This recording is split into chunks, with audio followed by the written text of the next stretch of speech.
Imagine waking up, and before you've even opened your eyes, you're already late.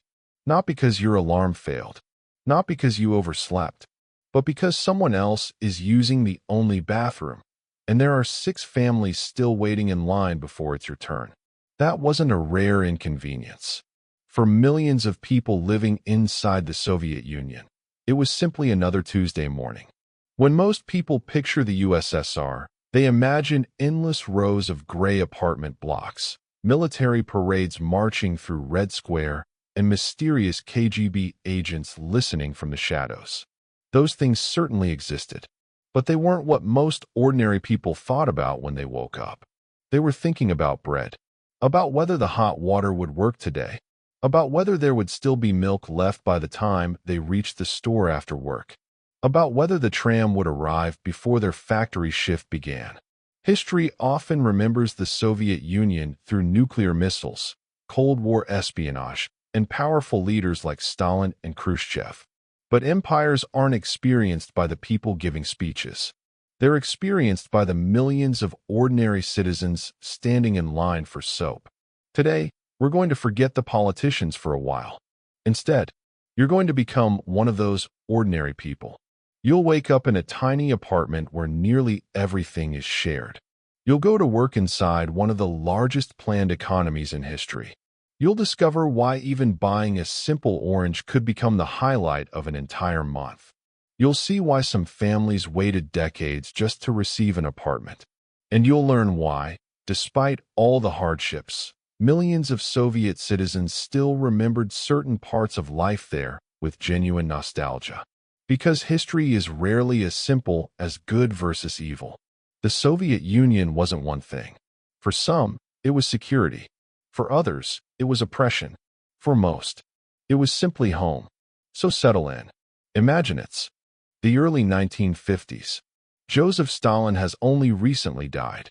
The Second World War is over, but its scars remain visible on nearly every street. Factories run day and night. The government promises a brighter communist future. And somewhere inside the city of Leningrad, your day is about to begin. The first thing you notice isn't the cold. It's the noise. Metal pans clanging somewhere down the hallway. A child crying through a paper-thin doorway. Someone arguing over whose turn it is to use the kitchen stove. Water rushing through pipes that sound older than the building itself. Only after listening for a few moments do you remember where you are. Home, at least. That's what everyone calls it.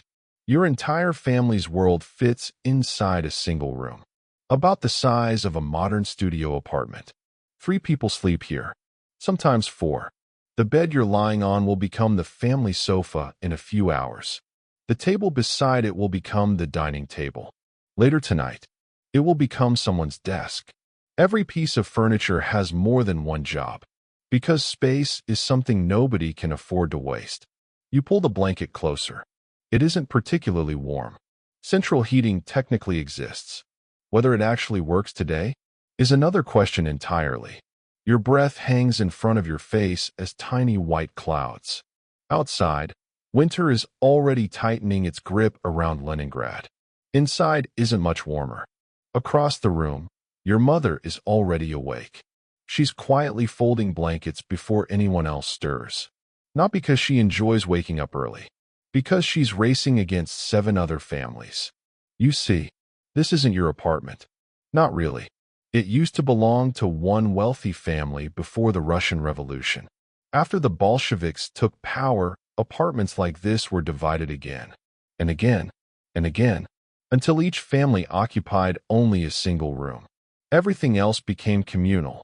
One kitchen, one bathroom, one hallway, one sink, shared by everyone. Privacy became one of the rarest luxuries in Soviet life. Your father checks the small clock hanging above the door. Without saying a word, he sighs. He's already late. Not for work. For bread.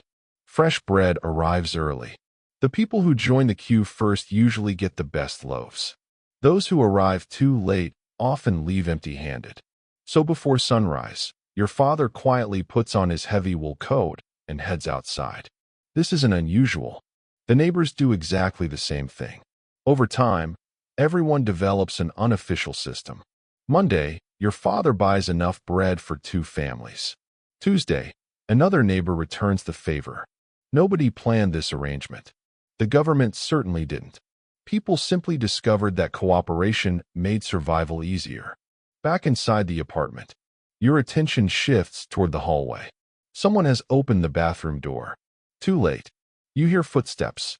Several of them. The morning race has already begun. You grab your towel, your toothbrush, a small tin containing soap. Everything must travel with you because nothing can safely stay inside the shared bathroom. The hallway is already crowded. An elderly woman waits patiently beside the door. Behind her stands a factory foreman rubbing sleep from his eyes. A young mother bounces a crying baby against her shoulder. Nobody speaks very much. Nobody needs to. Everyone knows exactly why they're here. 10 minutes pass. Then 15. Someone gently knocks. Not out of impatience. Out of necessity. People have trains to catch. Factories don't wait. Schools certainly don't. Finally, the door opens. Warm steam spills into the cold hallway. For a brief moment, it feels almost luxurious. Your turn. You step inside. The bathtub is chipped. The mirror has cracks stretching across one corner. The sink leaks slightly. But today, there's hot water. That alone feels like a victory. You wash as quickly as possible. 7 minutes. Maybe 8. Long enough to feel clean. Short enough that nobody starts knocking. Because tomorrow, you'll be the one waiting outside. You finish washing your face just as another knock echoes through the bathroom door. Not an angry knock. Just a reminder. Someone else is waiting. You dry your hands, gather your soap and towel, and step back into the hallway. The warm air disappears instantly. Cold creeps through the corridor again, settling into the old wooden floors and peeling wallpaper that have witnessed decades of history. This building wasn't always like this. Long before the revolution, wealthy families lived here. One family occupied the entire apartment. High ceilings, elegant chandeliers, private dining rooms, servants moving quietly through the corridors. Now, 8 different families call it home. The grand dining room has become 3 bedrooms. The library houses another family. Even the old sitting room has been divided with temporary walls to squeeze in one more household. The building still carries traces of its former elegance. Decorative ceiling moldings, ornate wooden doors, beautiful parquet flooring hidden beneath years of scratches. It's like walking through the skeleton of another world, one that officially no longer exists. Back inside your room, your mother has already poured tea into thick glass cups held inside metal holders.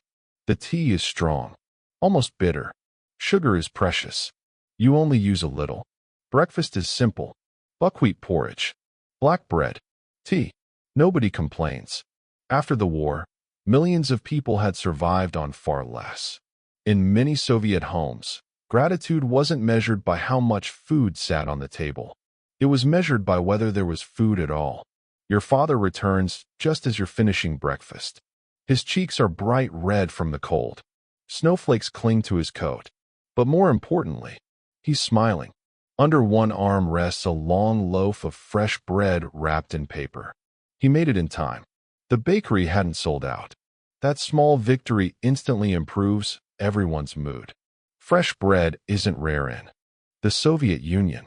The government makes sure basic necessities remain affordable, but getting them often requires patience. Queues become part of everyday life. Sometimes you're waiting for bread, sometimes meat, sometimes shoes, sometimes something as ordinary as toothpaste. Nobody knows exactly what will arrive at the stores each day. Rumors spread quickly. Someone's cousin heard butter had arrived across town. Another neighbor swears oranges are being unloaded at the central grocery. Within minutes, lines begin forming, sometimes before the delivery truck even arrives. Scarcity creates its own routines. People learn to expect uncertainty. Your mother glances toward the window. I heard they might have oranges today. She says it almost casually, but everyone notices. Oranges, a fruit that many children in the West might eat without thinking twice. can become the most exciting news of the week. Most oranges come from Soviet Georgia or occasionally from imports. They appear mostly during winter, especially around New Year's. Children remember those oranges for decades, not because they tasted extraordinary, because they were rare. When something appears only once or twice a year, it becomes unforgettable. Your mother quietly decides she'll check the grocery store during lunch. If she's lucky, there might still be some left. If not, there's always next shipment. Whenever that might be, you pull on your heavy wool coat. Fashion isn't really a consideration. Warmth is. Most clothing is practical, durable, made to last years. New clothes aren't something people casually buy every season. Many families repair the same coat over and over. Shoes are resoled instead of replaced. Sweaters are patched. Nothing is thrown away if it can still be used. Waste feels almost immoral. Outside, the stairwell is dark. One light bulb flickers weakly overhead. The elevator hasn't worked in years. Nobody expects it to. You begin walking down 5 flights of stairs. Each landing smells slightly different. Cabbage, coal smoke, tobacco, fresh bread. Someone downstairs is already boiling soup for dinner. The scents drift upward through the building like invisible neighbors greeting one another. The front door creaks open. Instantly, cold air bites your face. Leningrad in October has a personality all its own. The sky hangs low, gray, heavy. The streets glisten with freezing drizzle. People keep their heads down as they hurry toward work. Nobody lingers outside. Everyone has somewhere to be. Factories begin early. Schools begin early. The Soviet Union runs on schedules. And being late is never a good habit, especially if your workplace reports attendance carefully. You join the growing crowd walking toward the tram stop. Hundreds of people, most dressed almost identically. Dark coats, fur hats, scarves wrapped tightly around their faces. Conversations stay quiet. Morning isn't for socializing. It's for surviving the cold. When the tram finally arrives, it already looks full. Yet somehow, everyone squeezes inside. There's an unspoken skill to boarding Soviet public transportation. You don't ask if there's room. You simply become part of the crowd. Shoulders press together. Heavy coats brush against one another. Someone apologizes after stepping on your foot. Another passenger shifts just enough for an elderly woman to stand more comfortably. Nobody enjoys being packed together, but nobody complains either. This happens every day. Eventually, it simply becomes normal. The tram rattles through Leningrad.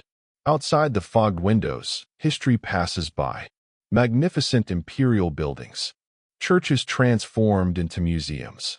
Factories rebuilt after wartime destruction. Construction crews raising entirely new neighborhoods. The city still carries scars from the siege of Leningrad, one of the deadliest sieges in human history. Nearly every family lost someone. Every older face on this tram carries memories they rarely speak about. Some survived starvation. Others survived bombardment. Some survived both. Those experiences leave marks deeper than wrinkles. As the tram continues, lines are already forming outside shops. Women clutch woven shopping bags. Men smoke cigarettes while waiting for stores to open. Nobody knows exactly what today's deliveries will bring. Sometimes, the line itself becomes the source of curiosity. People see others waiting and immediately join, not because they know what's being sold, because they don't want to miss it. It's a strange form of optimism. Hope built entirely on possibility. You glance toward a wall covered with enormous propaganda posters. Bright smiling workers. Farmers holding golden wheat. Engineers proudly pointing toward factories. The slogans promise prosperity, progress, a brighter socialist future. Inside the tram, the mood is quieter. Nobody looks miserable, but very few look enthusiastic either. Most are simply tired, focused, thinking about the workday ahead. Life in the Soviet Union isn't constant fear, nor is it constant happiness. It's routine, predictable, demanding. Millions of ordinary people wake up, go to work, raise children, visit friends, celebrate birthdays, fall in love, argue with neighbors, Worry about tomorrow, just like anywhere else. Only the circumstances are different. As the tram slows to your stop, you step back into the cold morning air. Ahead, enormous factory chimneys rise into the gray sky. Smoke pours endlessly upward. Thousands of workers stream through the gates. For the next 8 hours, this factory will become its own little world. And once those gates close behind you, the rules of Soviet working life truly begin. The moment you step through the factory gates, the city disappears. The conversations, the tram bells, the cold morning streets. Everything is replaced by one overwhelming sound. Steel. Thousands of machines pounding, grinding, hissing, and clanging together so loudly that after a few minutes your ears almost stop noticing it. Almost. The Kirov factory isn't just a workplace. It's practically a city of its own. Tens of thousands of workers pass through these gates every single day. Machinists, electricians, engineers, cleaners, accountants, welders, cafeteria workers, security guards. Each one plays a small part in keeping one of the Soviet Union's industrial giants running. To outsiders, it looks impressive. To you, it's simply another Tuesday. You make your way toward the changing room. The air inside is warm and humid, carrying the familiar smell of machine oil, damp wool coats, and strong tobacco. Men quietly change into heavy work uniforms. Some joke with coworkers. Others barely speak. Morning conversations usually revolve around practical things. Someone's son caught the flu. A shipment of winter boots might finally arrive next week. A neighbor knows someone selling a secondhand radio. Nobody wastes much time discussing politics. Not here. Not loudly. You never truly know who's listening. That doesn't mean everyone is terrified. Most people simply learn a habit that becomes second nature. There are things you say in public, and things you only discuss inside your own kitchen with people you trust. Every society has unspoken rules. The Soviet Union simply has more of them. You hang your coat inside your locker. The metal door barely closes anymore. It's been dented so many times that everyone gives it a small kick before locking it. Another routine. Another tiny ritual nobody questions. You tighten the straps on your protective gloves. Slip on your goggles. Then walk onto the factory floor. Rows upon rows of enormous machines stretch into the distance. Belts rotate overhead. Cranes slowly move massive steel components through the building. The floor vibrates beneath your boots. Some workers have spent so many years here that they claim they can tell which machine is malfunctioning, simply by listening. To a newcomer, everything sounds identical. To a veteran, every rhythm means something. You arrive at your station. Today, like yesterday, and probably tomorrow. Your job is to operate a metal lathe. It's careful work. A mistake of just a few millimeters can ruin an entire component. Or worse, injure the person operating the machine. The foreman walks past, clipboard tucked under one arm. He nods. No speech. No motivational slogans. Everyone already knows what's expected. Meet your quota. Stay safe. Don't fall behind. The machine roars to life. A solid steel cylinder begins spinning faster and faster until it becomes little more than a silver blur. You slowly guide the cutting tool forward. Bright curls of hot metal peel away like ribbons. They fall into a collection tray with a steady metallic hiss. The motion soon becomes automatic. Your hands know exactly what to do. Your mind wanders elsewhere. Maybe one day your family will receive its own apartment. The housing list keeps moving. Slowly, very slowly. You've already waited several years. Some people wait 20, others even longer. Nobody knows exactly when their turn will come. You simply keep waiting. Maybe you'll save enough money to buy a television. Only a few neighbors own one. When an important football match or major speech is broadcast, half the building squeezes into one apartment to watch together. Maybe your daughter will earn a place at university. Education is free. Competition is fierce. A good education can change an entire family's future. These are the thoughts that pass through your mind as another steel part takes shape beneath your hands. Hour after hour, machine after machine, component after component.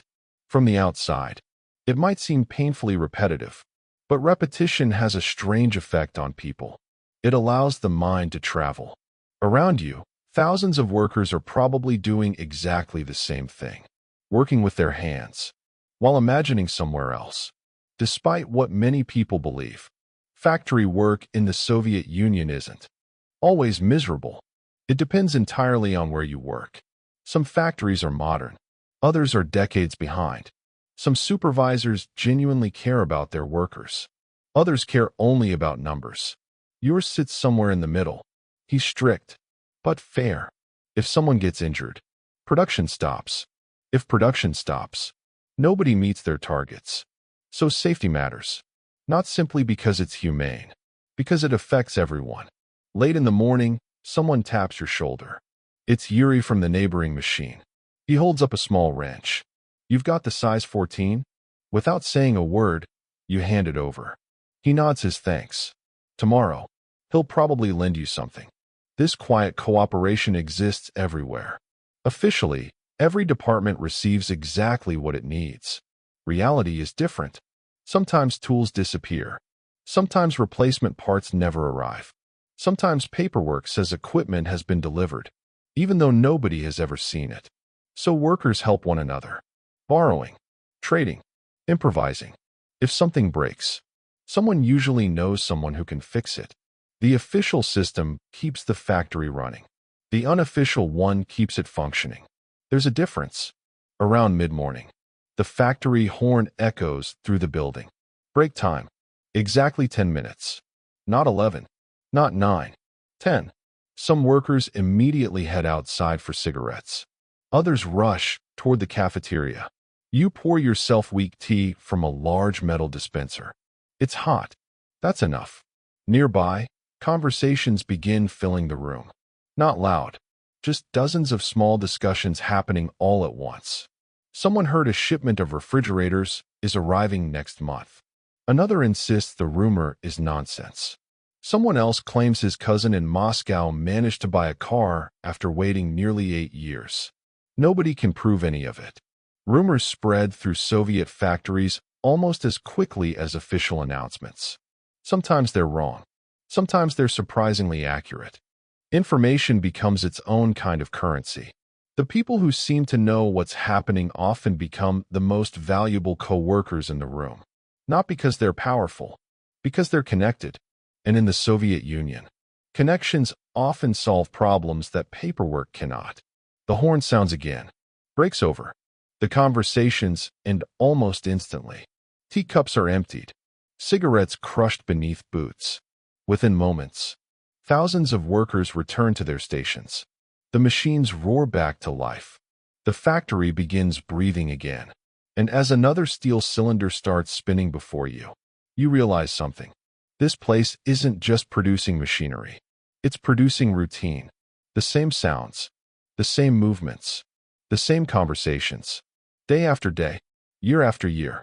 For millions of Soviet citizens, this rhythm becomes the soundtrack of an entire lifetime.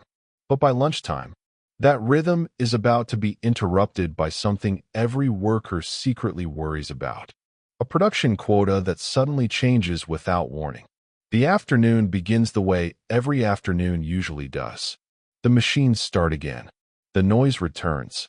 The rhythm settles back into place. Steel spins. Belts move. Workers focus on the job in front of them. Then, the foreman blows his whistle. Once. Short. Sharp. Not the sound anyone wants to hear in the middle of a shift. You shut down your machine and look around. Dozens of workers are doing the same thing. The foreman climbs onto a small wooden platform overlooking the workshop. He unfolds a sheet of paper. Nobody smiles.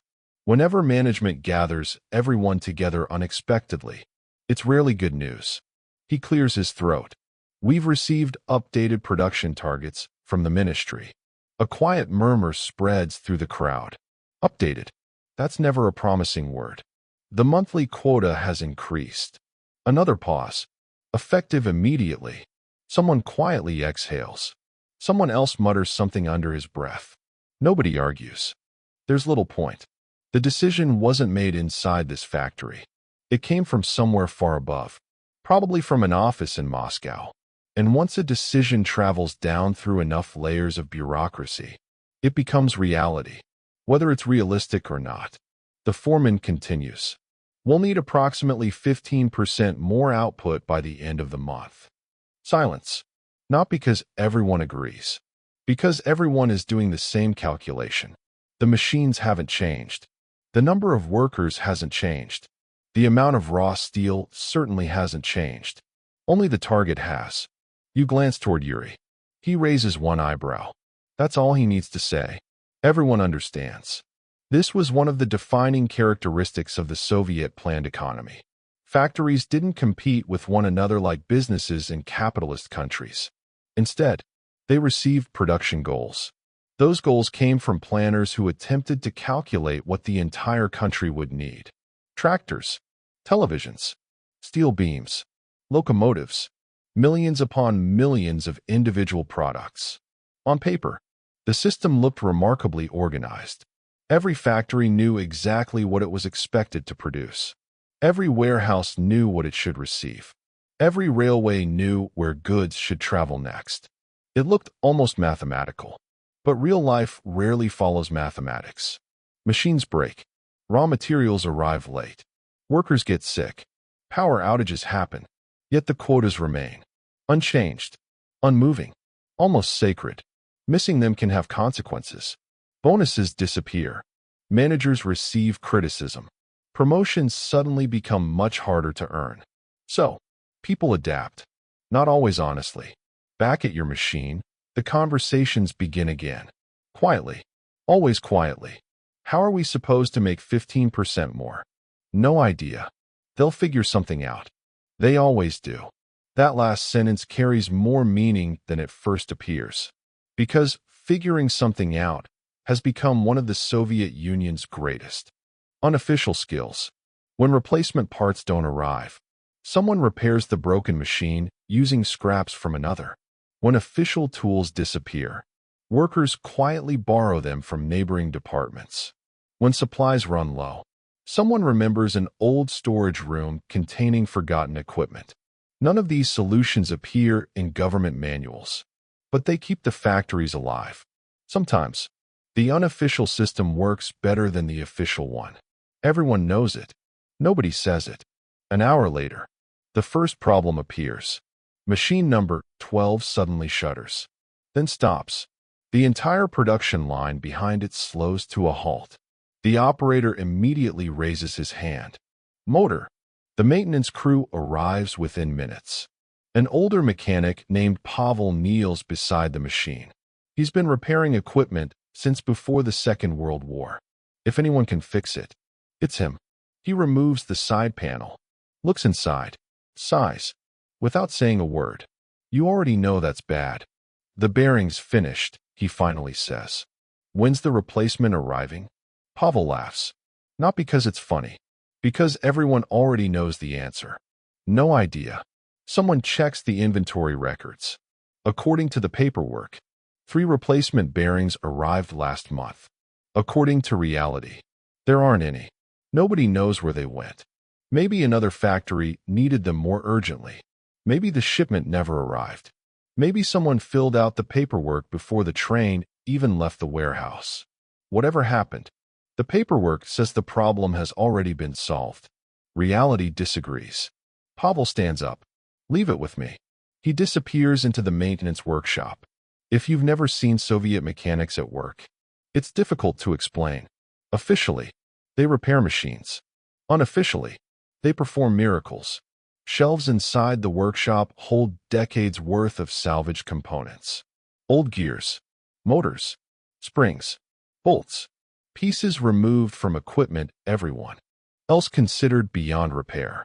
Nothing gets thrown away, because someday, some part of it might save another machine. 20 minutes later, Pavel returns carrying something that definitely isn't the correct bearing. It isn't even the same size. He smiles anyway. We'll make it fit. Using a grinder, a file, an experience that no engineering textbook could ever teach. He slowly reshapes the part.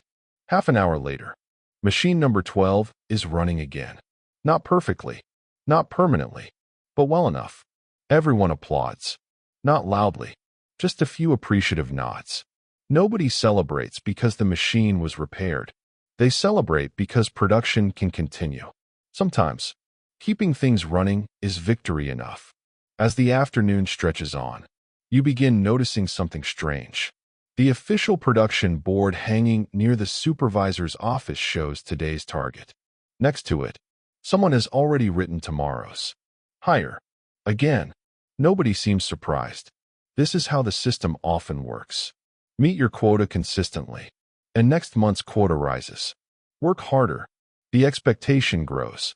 Improve efficiency. The target moves further away. Success rarely makes life easier. It simply changes the definition of success. Some workers eventually learn an unusual strategy. Never show exactly how much you're capable of producing. Because if management discovers your true maximum, it quickly becomes your new minimum. It's an unwritten rule, passed quietly from older workers to younger ones. Not through official training, through experience. Late in the afternoon, the factory horn sounds once more. Not for the end of the day, for a delivery. Everyone instinctively looks toward the loading dock. A truck slowly reverses toward the warehouse. For a moment, hope spreads across the factory floor. Maybe it's replacement parts. Maybe new equipment. Maybe supplies everyone's been waiting weeks to receive. The truck doors open. Inside are wooden crates. The labels. Red. Office furniture. Nobody says a word. Then someone quietly chuckles. Within seconds, half the workshop is laughing. Not because it's hilarious. Because sometimes, laughter is the only reasonable response. The broken machines will have to wait. But somewhere in the administration building, someone is getting a brand new desk. And somehow, that perfectly captures what it feels like to work inside one of the largest bureaucracies in history. As the final hour of the shift begins, your thoughts drift away from the factory, toward home, toward dinner, toward the possibility that your mother might actually have found those oranges. Or perhaps, toward another line waiting just around the corner. The factory horn finally echoes across the workshop. One long blast. The sound everyone has been waiting for. Almost instantly, the atmosphere changes. Machines power down one after another. The deafening roar that has filled the building all day slowly fades into an unusual silence. Workers wipe grease from their hands. Toolboxes snap shut. Protective goggles come off. For the first time in hours, people begin smiling. Not because the work was enjoyable, because it was finished. For today, tomorrow would bring another shift. Another quota. Another problem waiting to be solved. But tomorrow could wait. Right now, everyone is thinking about home. The changing room is louder than it was this morning. People are relaxed now. Someone jokes about Pavel's miraculous repair. Another laughs about the shipment of office furniture. You know what would really improve production? What? A chair that actually has 4 legs. The room erupts in quiet laughter. Humor becomes a survival skill, especially the kind that says everything, without directly saying anything. You pull your heavy coat back on. The fabric still carries the faint smell of machine oil. It probably always will. You check your pockets, your tram pass, your gloves, a few rubles. Everything is where it should be. Outside, the sun is already beginning to disappear. Winter days in Leningrad are short. By the time most people finish work, darkness has already arrived. Streetlights flicker to life. Their yellow glow reflects across damp cobblestones. The city somehow feels quieter than it did this morning. Not empty, just tired. Millions of people are all making the same journey. Home. The tram is just as crowded as before, perhaps even more so. Workers pack shoulder to shoulder once again. Only now, there's something different.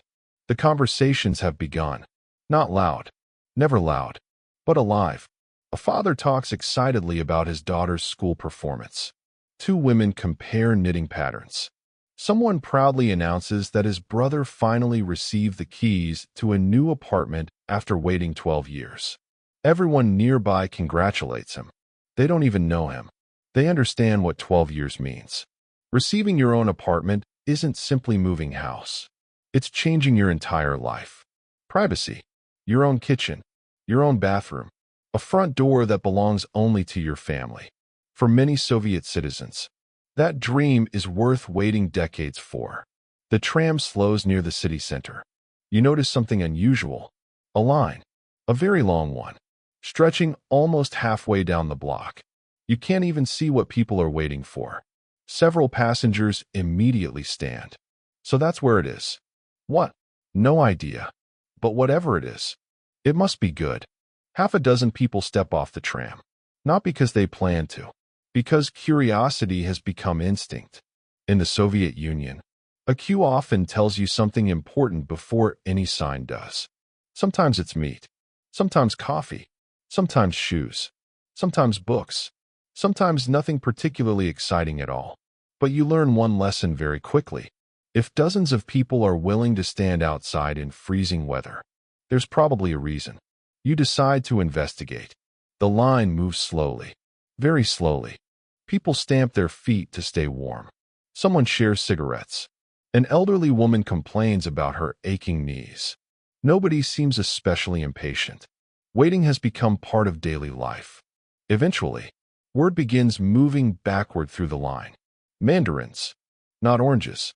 Mandarins. Close enough. Children love them. Parents rarely pass up the chance. You quietly calculate the time. If you stay, you'll probably reach the front in 40 minutes. Maybe an hour. If supplies last. That's always the uncertainty. The queue guarantees nothing. Only possibility. You stay. Standing in line creates its own strange community. People who've never met before begin talking. An old veteran recalls the winter during the siege of Leningrad. A university student discusses engineering exams. A grandmother complains that her grandson is growing so quickly she can barely keep him in shoes. Life stories drift through the cold evening air. Nobody planned these conversations. The line creates them. Sometimes friendships begin this way. Sometimes arguments. Occasionally, marriages. You smile at the thought. History books rarely mention this part. They discuss ideology, military strength, economic planning. But they almost never mention the ordinary conversations that happened while people simply waited together.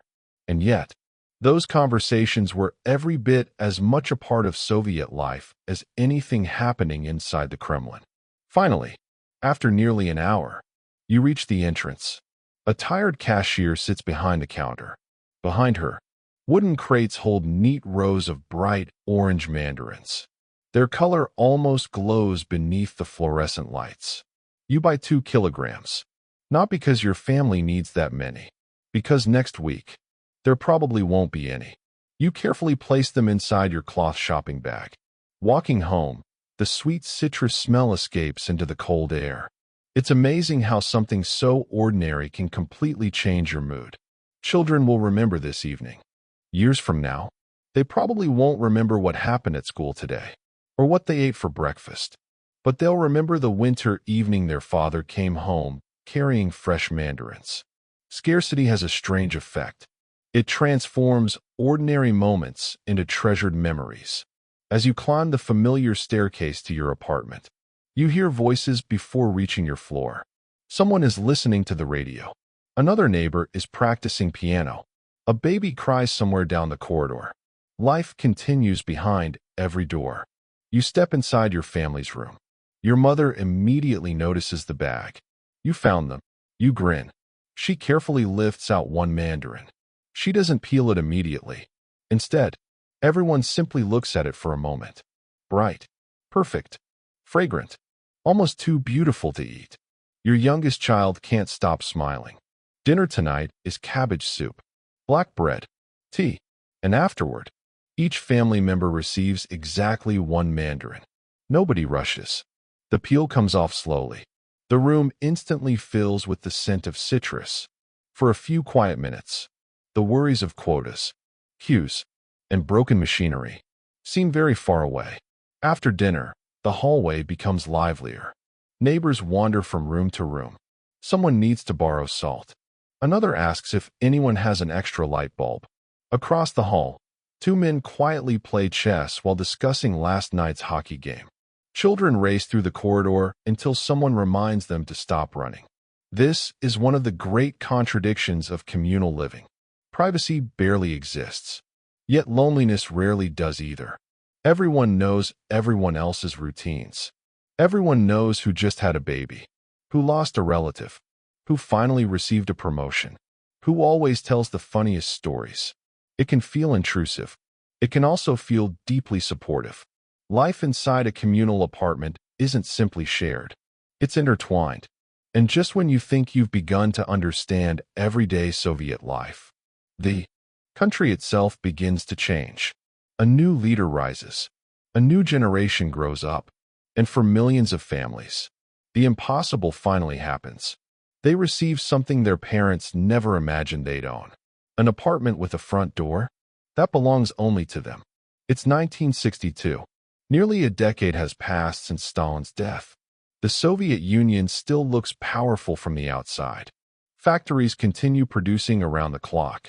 The space race is beginning to capture the world's attention. And for the first time in years, many ordinary people feel that life is, slowly, becoming a little easier. Not dramatically, not overnight, but enough to notice. The fear that once hung over everyday conversations hasn't completely disappeared. People still choose their words carefully. They still avoid discussing certain subjects with strangers. But there's a growing sense that the country is changing. One apartment at a time. The letter arrives on a Tuesday afternoon. It's plain, official, folded neatly inside a brown envelope bearing the seal of the local housing authority. Your wife opens it while you finish dinner. Neither of you says a word. You've received letters before. Most were requests for more paperwork. Another signature. Another certificate. Another reminder that your application remains under review. You almost expect this one to say the same. Instead, your wife slowly looks up. Her eyes are wide. We got it. You blink. What? The apartment. For several seconds. Neither of you speaks. You've waited 11 years. 11. Your daughter has grown from a toddler into a teenager while your name slowly climbed the housing list. You'd almost stopped believing it would ever happen. Yet here it is. A single sheet of paper. Just a few sentences. But somehow, it changes everything. The following weekend, you travel across Moscow to see your new home. The building isn't beautiful. No one would pretend otherwise. It's 5 stories tall. Rectangular. Plain concrete. Every building nearby looks almost exactly the same. Rows of identical apartment blocks stretch toward the horizon. Foreign visitors sometimes joke that they look like enormous filing cabinets. They're not entirely wrong. Architects designed these neighborhoods for speed.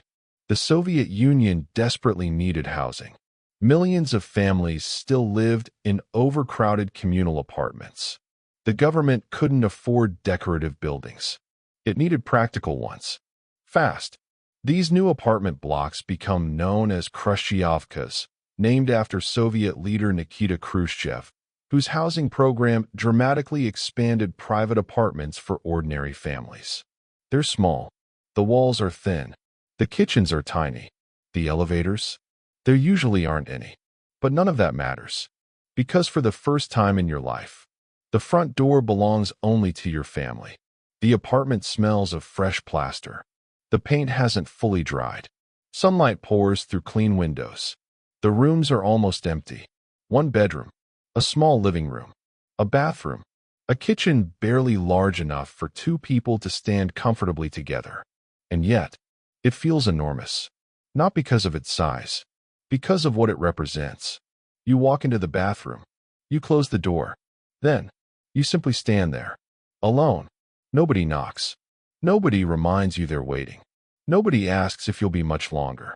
It's difficult to explain to someone who has always had privacy how extraordinary privacy feels when you've spent your entire life without it.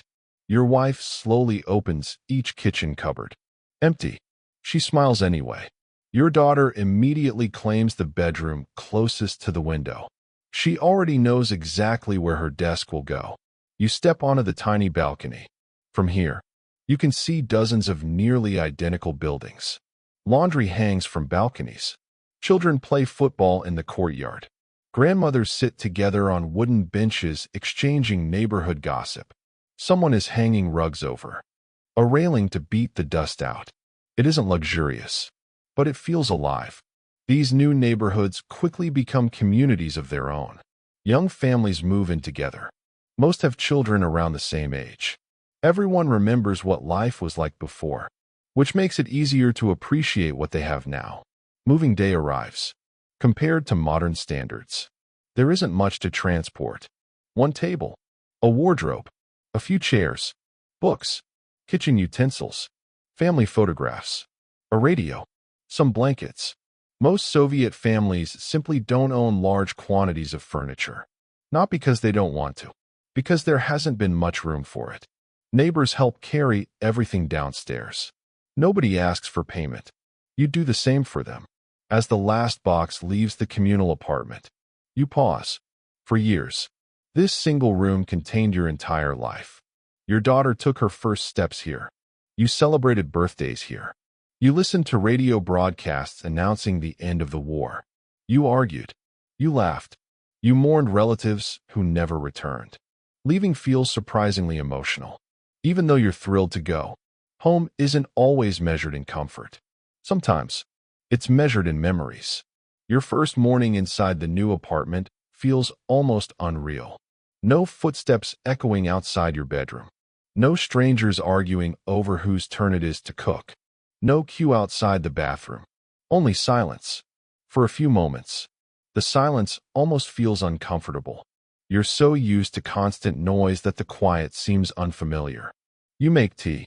In your own kitchen. You wash your cup. In your own sink. You lock the front door, knowing nobody else has a key. Tiny freedoms.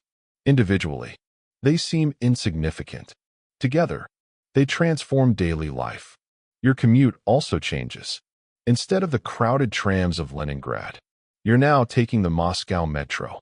And unlike almost everything else you've encountered in Soviet life, the metro is genuinely breathtaking. The first time you descend the escalator, it feels less like entering a subway and more like walking into a palace. Marble columns stretch in every direction. Crystal chandeliers hang from vaulted ceilings. Massive mosaics celebrate workers, soldiers, scientists, and cosmonauts. Bronze statues line the platforms. Even visitors from abroad admit something surprising. The Moscow metro is magnificent. The Soviet government wants ordinary workers to feel that public spaces should inspire pride. Whether that's propaganda or genuine public investment, depends on who you ask. Perhaps it's a little of both. The trains arrive almost exactly on schedule. People stand quietly on the platform. Most commuters don't talk much. Some read newspapers, others books. Many simply stare ahead, already thinking about the day waiting for them. The train glides into the station with remarkable precision. Doors open. Passengers step out. Others step in. Within seconds, it's moving again. Efficient, reliable, almost perfectly choreographed.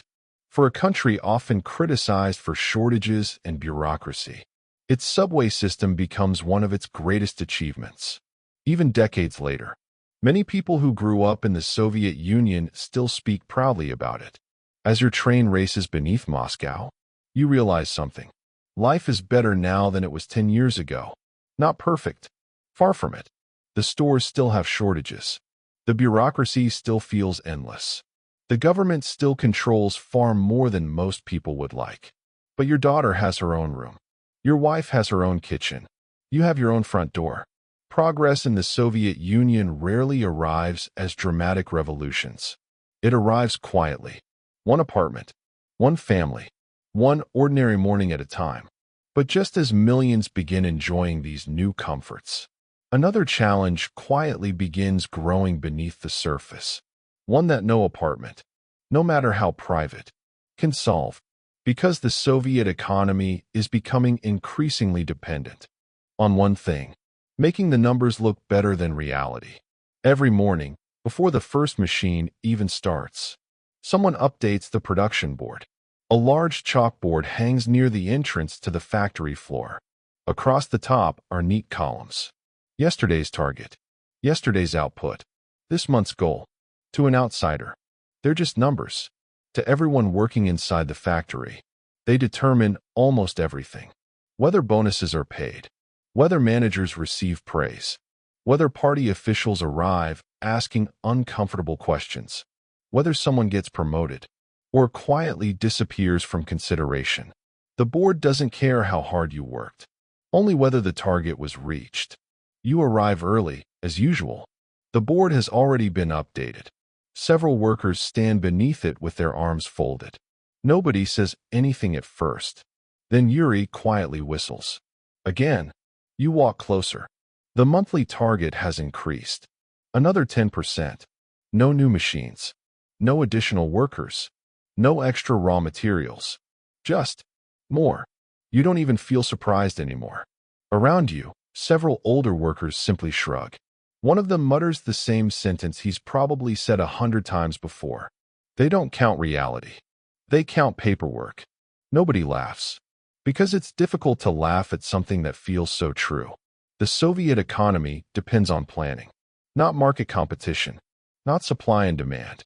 Every factory receives instructions. Produce this many tractors, this many television sets, this many refrigerators, this many tons of steel. The idea seems logical. If experts calculate exactly what the country needs, everyone should have enough. At least, that's the theory. Reality proves more complicated. Because people sitting hundreds of miles away rarely know what's happening inside your workshop. They don't see broken motors. They don't see delayed deliveries. They don't see workers improvising repairs using decades-old spare parts. They simply see reports.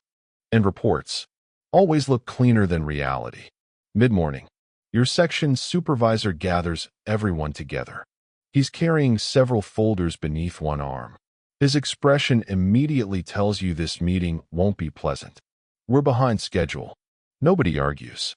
Everyone already knows. Our steel shipment is delayed. Another surprise. Not really. Delayed deliveries have become common enough that people almost expect them. But he continues. The production quota remains unchanged. Of course it does. One worker cautiously raises his hand. How are we expected to build parts without steel? The supervisor sighs. Not because the question is unreasonable, because he has no good answer. We'll use existing inventory. Several workers exchange glances. Everyone knows the inventory isn't enough. The supervisor knows it too. But instructions are instructions. Somewhere farther up the chain, someone has decided production will continue exactly as planned. Whether reality agrees is someone else's problem. An hour later, you find yourself inside the storage room. Shelves stretch from floor to ceiling. Wooden crates, metal bins, boxes labeled with faded handwriting.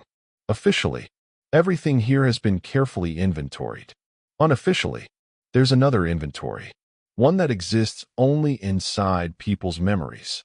Hidden behind several old crates, Yuri reaches into a dusty cabinet. He pulls out two unopened boxes. Bearings. Exactly the size needed for yesterday's repair. You stare at him. I thought we were out. He smiles. Officially, yes. We are. He carefully wipes dust from the boxes. We've been saving these. For emergencies. You understand immediately. If every spare part is reported immediately, future deliveries often become smaller. Someone assumes the factory already has enough. So workers quietly keep unofficial reserves. Not for themselves. For the factory. It's technically against regulations. It's also one of the reasons production continues at all. This unofficial economy exists almost everywhere. Hidden shelves. Quiet favors. Personal relationships. People helping one another solve problems that paperwork never could. It's not corruption in the way many outsiders imagine. It's adaptation. An entire country quietly adapting to the gaps left by centralized planning. By lunchtime, the missing steel still hasn't arrived. Production slows. Machines stand silent. Workers clean equipment they've already cleaned twice. Nobody enjoys standing idle. Because idle workers attract attention. Attention usually leads to questions. Questions often lead to paperwork. Nobody wants more paperwork. Finally, word spreads through the workshop. A shipment's coming. Relief washes across the room. Until someone finishes the sentence. Tomorrow. Several workers groan. Tomorrow might as well be next month. The quotas don't pause simply because deliveries do. Tomorrow's production still has to include today's missing output. Somehow, during lunch, the cafeteria buzzes with conversation. Today's meal is cabbage soup, mashed potatoes, a small meat cutlet, black bread, tea. Simple, filling, affordable. The government heavily subsidizes workplace cafeterias. No one comes here expecting luxury. People come because it's hot, because it's cheap, and because it saves time. You sit beside Pavel, the veteran mechanic. He tears a piece of bread before speaking. You know what the funniest part is? What? We spend half our time fixing machines that should have been replaced years ago. He pauses, and the other half filling out paperwork saying they work perfectly. Everyone at the table laughs. Not because it's an exaggeration, because everyone has experienced something similar. The paperwork says one thing. Reality says another. Learning to navigate the difference becomes almost a professional skill.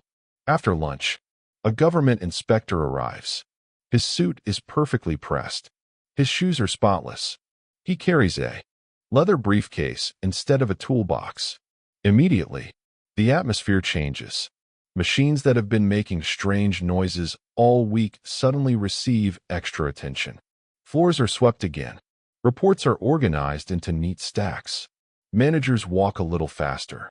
The inspector spends most of his visit reading documents, checking figures, comparing production reports, occasionally asking questions. He rarely walks onto the factory floor itself. He doesn't need to. According to the paperwork, everything is functioning exactly as planned.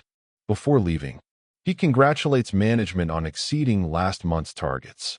Workers watch him drive away through the factory gates. Nobody says anything for several seconds. Then Yuri quietly mutters, "I wonder if he'd recognize this place without the paperwork."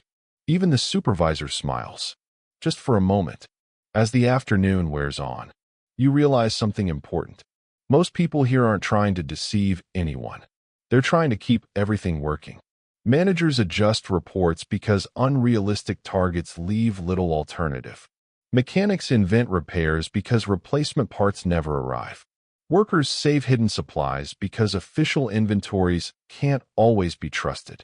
Everyone is solving yesterday's problem, while hoping tomorrow doesn't create another. It's a strange system, sometimes incredibly inefficient, sometimes remarkably resilient. And despite all its contradictions, millions of people still build lives inside it. They fall in love, raise families, celebrate birthdays, dream about vacations, complain about neighbors, laugh over dinner. Because ordinary life has an incredible ability to continue, even inside extraordinary systems. But outside the factory, another world is quietly beginning to open, one filled with music, television, and a generation of young people who have never known the terror their parents grew up with. For them, the Soviet Union will feel very different indeed. It's 1968. The world outside the Soviet Union seems to be changing almost every week. Students march through the streets of Paris. Protests spread across American universities. Television broadcasts images of the Vietnam War into millions of homes. Meanwhile, inside the Soviet Union, life follows a different rhythm. For millions of children, the Cold War isn't something discussed in newspapers. It's simply the world they've always known. Unlike their parents, they have no memory of Stalin, no memory of the Great Purges.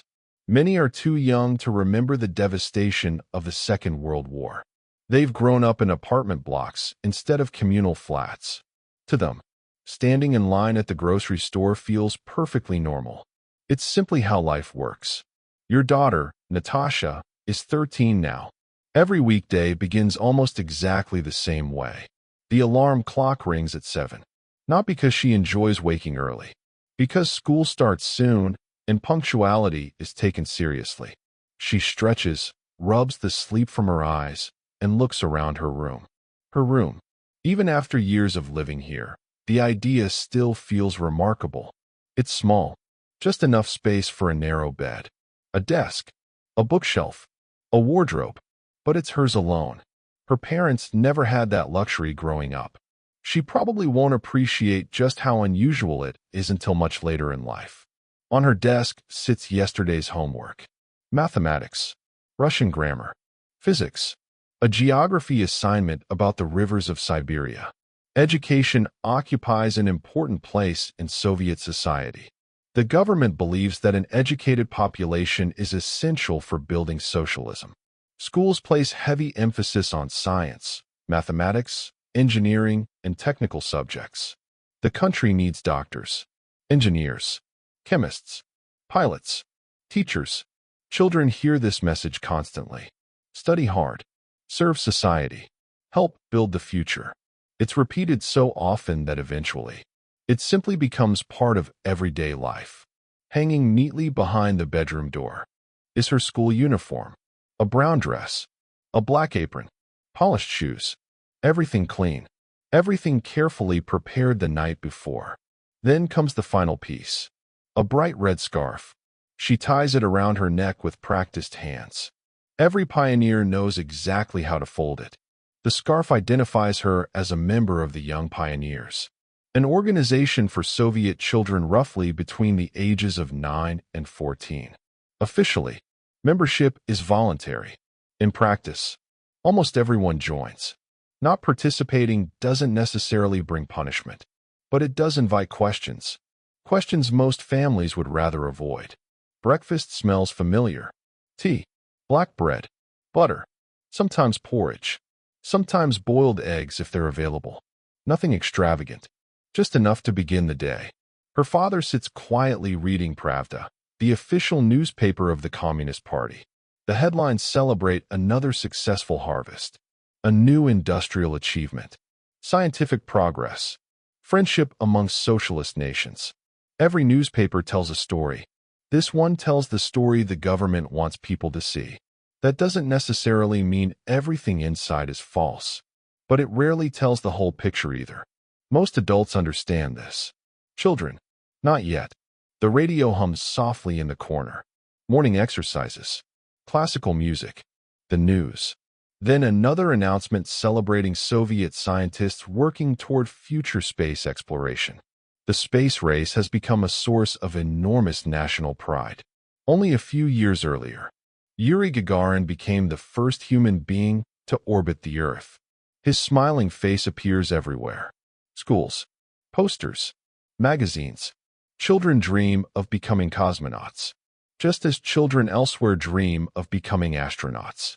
For a brief moment, the Soviet Union truly feels as though the future belongs to it. Don't forget your pioneer meeting, your wife reminds Natasha. She nods while finishing the last sip of tea. Pioneer meetings happen regularly before classes begin. The activities vary. Community projects, songs, discussions, sports competitions, sometimes lessons about Lenin and Soviet history. To Western observers, it often appears as political indoctrination. To many Soviet families, it simply feels like another part of growing up. Children earn badges, compete with neighboring schools, volunteer to clean parks, collect scrap metal for recycling drives, write letters to veterans. Some genuinely enjoy it. Others simply participate because everyone else does. Like so many parts of Soviet life, experience depends largely on the individual. Outside, the school courtyard slowly fills with children. Their uniforms create a sea of brown, black, and bright red scarves. Teachers greet students by name. Friends exchange jokes before class. Someone proudly shows off a new fountain pen. Another complains about yesterday's mathematics test. Teenagers everywhere share remarkable similarities. Whether they live in Moscow, London, New York, or Tokyo, they worry about exams, friendships, embarrassing moments, dreams for the future. Politics rarely occupies the front of their minds. Adults worry about governments. Teenagers worry about fitting in. The morning assembly begins.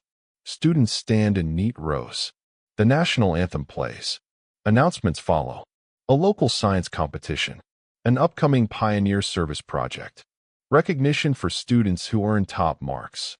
Discipline is strict compared to many Western schools. Teachers command respect. Homework is expected to be completed.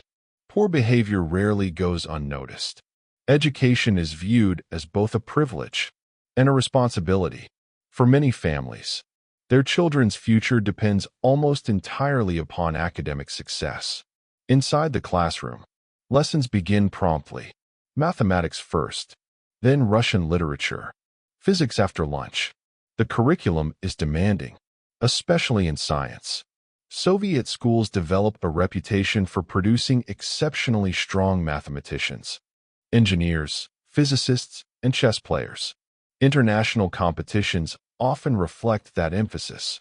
But education extends beyond textbooks.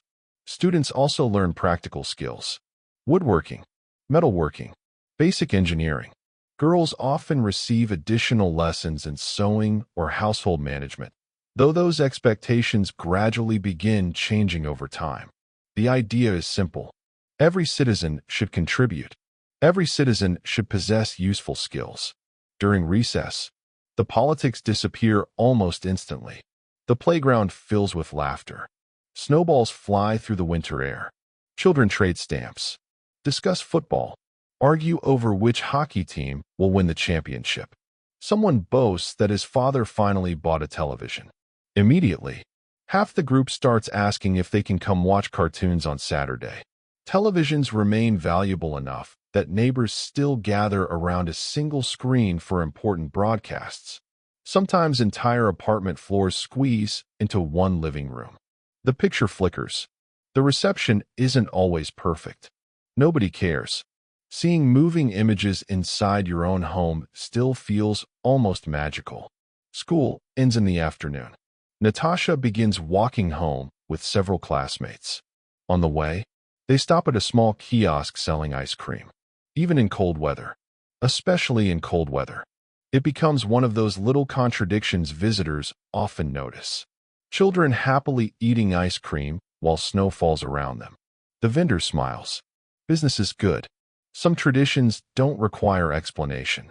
As Natasha climbs the stairs toward home, she has no idea that her childhood differs dramatically from her parents. To her, private apartments have always existed. The metro has always been beautiful. Yuri Gagarin has always been a hero. She has never stood in a bread line before sunrise. She has never shared a bathroom with 7 other families. Her Soviet Union is different, more comfortable, more optimistic, at least on the surface. But beneath that optimism, new frustrations are beginning to emerge. People now have apartments, televisions, radios, yet many still cannot buy the things they truly want. Because owning money doesn't necessarily mean there's something available to spend it on. And nowhere becomes more obvious than inside the ordinary Soviet grocery store. By the early 1970s, life for many Soviet families looks noticeably different than it had 20 years earlier. More people have private apartments. More homes have televisions. Refrigerators are becoming increasingly common. Washing machines are no longer considered impossible luxuries. On paper, living standards are improving, and in many ways, they truly are. But everyday life still revolves around one unpredictable question. What will the store have today? It's Saturday morning. The one day you don't have to rush to the factory before sunrise. You sleep an extra hour. Drink your tea a little more slowly. Then your wife hands you a handwritten shopping list. Bread, milk, butter, potatoes, soap, sugar, if available, coffee. You fold the list into your pocket. Neither of you mentions the obvious. There's a good chance you won't find everything. Not because you can't afford it, because the shelves may simply be empty. That becomes one of the defining frustrations of everyday Soviet life. Money isn't always the problem. Availability is. Outside, the neighborhood is already awake. Children ride bicycles through the courtyard. Grandmothers sit on benches discussing everyone else's business. Somebody is repairing a motorcycle. Another family hangs blankets over the balcony railing to air them out. Life feels peaceful, ordinary. You pass several apartment blocks before reaching the local grocery store. From half a block away, you notice something. The line stretches outside. Again, you can't see what people are waiting for. You simply join the queue. Nobody finds this unusual. The man standing ahead of you smiles. Do you know what's here? You shrug. No, me neither. Both of you laugh. It's almost absurd. Dozens of people waiting patiently, without knowing exactly what they're waiting to buy. Yet everyone understands the logic. If there's a line, something valuable has probably arrived. And if you hesitate, someone else will buy it first. The queue moves slowly, very slowly. Time passes differently in grocery lines.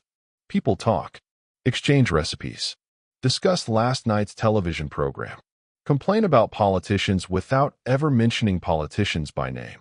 One woman whispers that bananas appeared downtown yesterday. Another insists it was only for 15 minutes before they sold out. Nobody can confirm the story. Someone else claims a shipment of Polish shoes is arriving next week. Rumors travel faster than official announcements. Sometimes they're completely wrong. Sometimes they're surprisingly accurate. Either way, people listen carefully, because good information can save hours of waiting. After nearly 45 minutes, you finally reach the entrance. The grocery store is surprisingly quiet. Not because there aren't customers, because there isn't much to buy. Long wooden shelves line the walls. Some are reasonably full. Others sit almost empty. A refrigerator hums quietly in one corner. Inside, rows of milk bottles stand neatly arranged. You grab two. Fresh milk usually disappears quickly. Next comes bread. Still warm. Always popular. The Soviet government works hard to keep bread affordable. And for the most part, it succeeds. Basic foods remain inexpensive. Nobody worries that bread will suddenly become unaffordable. The challenge is making sure it's actually available. You continue down the aisle. The butter section, empty. Coffee, gone. Fresh meat, already sold out. An employee places a small handwritten sign on the counter. Tomorrow. Nobody argues. Nobody demands to speak with the manager. The employees aren't responsible. They're dealing with the same shortages everyone else is. One elderly customer simply nods. I'll come back in the morning. It's almost routine. Then, something unexpected happens. A worker wheels out several wooden crates. Instantly, people begin gathering around. Word spreads through the store almost magically. Chocolate. Within seconds, the orderly shopping experience transforms into organized urgency. Nobody pushes. Nobody shouts. But everyone moves quickly. Parents think about birthdays. Grandparents think about grandchildren. You manage to buy 2 bars. Not because you plan to. Because opportunities like this don't appear every week. You quietly place them inside your shopping bag. Your daughter will be thrilled. Sometimes, small surprises create the happiest memories. Walking home, your shopping bag feels lighter than expected. Half the list remains unfinished. Your wife won't be surprised. She'll simply adjust dinner. Everyone learns flexibility. Recipes change depending on what's available, not what's written in cookbooks. A meal planned around beef quietly becomes cabbage soup. Dessert changes because fruit never arrived. Nothing feels unusual about this. It's simply how households adapt. Back at home, your wife unpacks the groceries one item at a time. Bread, milk, potatoes, soap. She nods. Any butter? You shake your head. Coffee? No. She sighs softly, not with anger, with acceptance. Then you pull the 2 chocolate bars from the bottom of the bag. Her face lights up. Where did you find these? They just put them out. Your daughter appears almost instantly. Chocolate. You hand her one. She turns it over carefully, almost admiring it before opening the wrapper. She doesn't devour it. She breaks off tiny squares, making each bite last as long as possible. Scarcity changes the way people enjoy things. When you don't know when you'll have something again, You appreciate every piece. That evening, the family gathers around the television. The set occupies a place of honor in the living room. It's housed inside a polished wooden cabinet. The screen is small. The picture occasionally flickers. Sometimes someone has to adjust the antenna. Nobody complains. Owning a television still feels like an achievement. Only a generation earlier, most families could scarcely imagine having one. The announcer appears. Tonight's schedule includes the evening news, a documentary, then a popular Soviet comedy. Across the country, millions of families are watching exactly the same broadcast. Television remains tightly controlled by the state. There are only a handful of channels. Commercial advertising doesn't interrupt the programs. News emphasizes scientific achievements, factory successes, sports victories, and international events viewed through the government's perspective. Children hardly notice. Adults often read between the lines. Everyone develops their own way of interpreting what they see. After the news, the apartment becomes quieter. Your daughter finishes her homework. Your wife knits beside the window. You leaf through a magazine before switching off the lights. Outside, snow falls gently across rows of nearly identical apartment blocks. Inside, life feels calm, comfortable even. It's easy to forget that somewhere beyond these walls, the world is changing rapidly. New music, new fashions, new ideas. Slowly, they're finding their way across the Iron Curtain.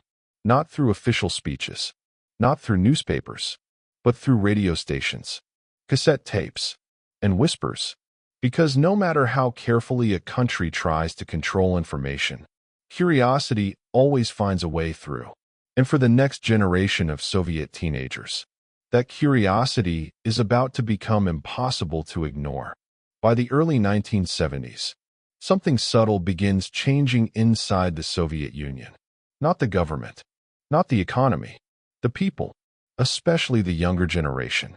Their parents spent childhood worrying about survival, war, food, housing.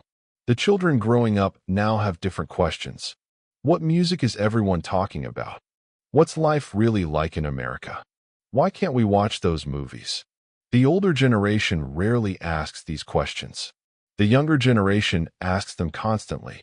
Curiosity has become impossible to plan for. Your daughter, Natasha, is 16 now. School still occupies most of her life. Homework, exams, pioneer activities. But something new has entered the picture. Music. One afternoon, a classmate quietly pulls her aside during lunch. "I've got something." He glances around before reaching inside his school bag. From between two textbooks, he removes a cassette tape. No label, no official markings, just clear plastic. "What's on it?" He smiles.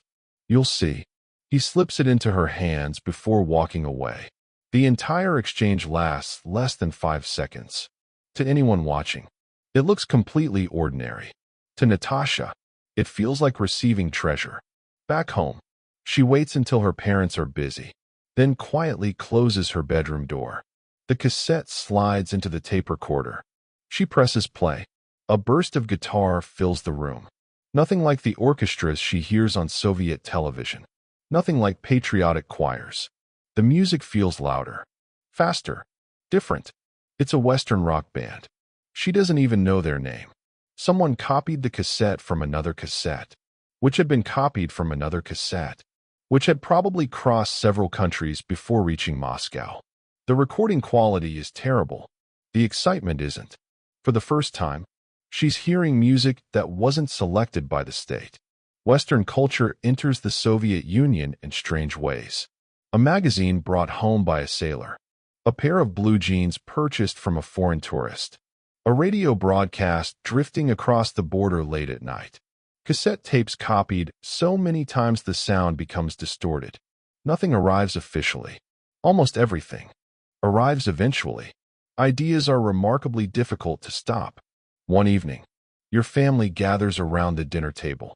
Your daughter casually mentions a new singer. You don't recognize the name. Your wife doesn't either. Your daughter notices. Everyone at school listens to them. You smile. When I was your age, we listened to the radio because it was the only thing we had. She laughs. Her generation cannot imagine growing up without television, just as you couldn't imagine growing up with your own bedroom. Every generation quietly assumes its normal is permanent. History rarely allows that. Meanwhile, another phenomenon quietly spreads through Soviet cities. Blue jeans, not ordinary trousers. American blue jeans. To many teenagers, they become more than clothing. They become symbols, not necessarily of capitalism, but of something different, something foreign, something exciting. Owning a genuine pair becomes incredibly difficult. Official stores rarely carry them. Instead, people search through unofficial markets. Friends, relatives, foreign visitors, anyone who might know someone. A single pair can cost several months' wages. Not because denim is rare, because desire is. The harder something is to obtain, the more valuable it becomes. One Saturday, Natasha accompanies a friend into a city park. Nothing unusual. Teenagers everywhere spend weekends together. But her friend whispers, "Don't look around too much." Why? "We're meeting someone." A few minutes later, a young man approaches. He opens a sports bag. Inside, carefully folded beneath several sweaters, are blue jeans. Real ones. Made in the West. The girls stare. They've seen pictures before. Never this close. The seller names his price. It's astonishing. Enough money to furnish part of an apartment. Natasha quietly shakes her head. She can't afford them. Neither can most people. The seller simply shrugs. Someone else will buy them. Eventually. Someone always does. Back at school, students continue discussing music, movies, fashion, dreams. Some imagine becoming engineers. Others doctors. One classmate dreams of becoming a pilot. Another secretly wants to become an artist. Teachers encourage ambition, as long as it fits within the needs of society. Individual dreams are welcome, provided they also serve the collective. It's a balance every young Soviet citizen learns to navigate. Despite growing curiosity about the West, life inside the Soviet Union remains remarkably stable. People still trust public transportation. Crime remains relatively low in many neighborhoods. Education remains free. Healthcare remains accessible. Employment is virtually guaranteed. These aren't insignificant achievements. Many Soviet citizens genuinely value them. It's important to remember that history rarely divides neatly into heroes and villains. Most people don't experience governments through ideology. They experience them through ordinary mornings. Can they find food? Can they visit a doctor? Do their children attend school? Do they have work tomorrow? The answers matter more than political speeches. One evening, your family visits neighbors for tea. This tradition survives no matter how much the country changes. The table quickly fills. Black bread, homemade jam, pickled vegetables, tea poured endlessly from the samovar. Conversations drift naturally. Work, children, sports. Someone recently bought a washing machine after waiting 3 years. Everyone congratulates them. Someone else finally received permission to purchase a small car. Another celebration. Small victories define ordinary life. Then, the conversation lowers. Not dramatically, just enough. One neighbor mentions hearing a foreign radio station. Another says his cousin in East Germany saw stores filled with products. The room becomes quiet. Nobody argues. Nobody confirms anything. Everyone simply sips their tea. Some subjects naturally become whispers, not because someone is listening through the walls, because decades of caution have become habit. Habits often outlive the reasons they began. As you walk home beneath the yellow streetlights, your daughter asks a question. What do you think life is like outside the Soviet Union? You pause. It's not an easy question. You've never been outside the country. Neither has she.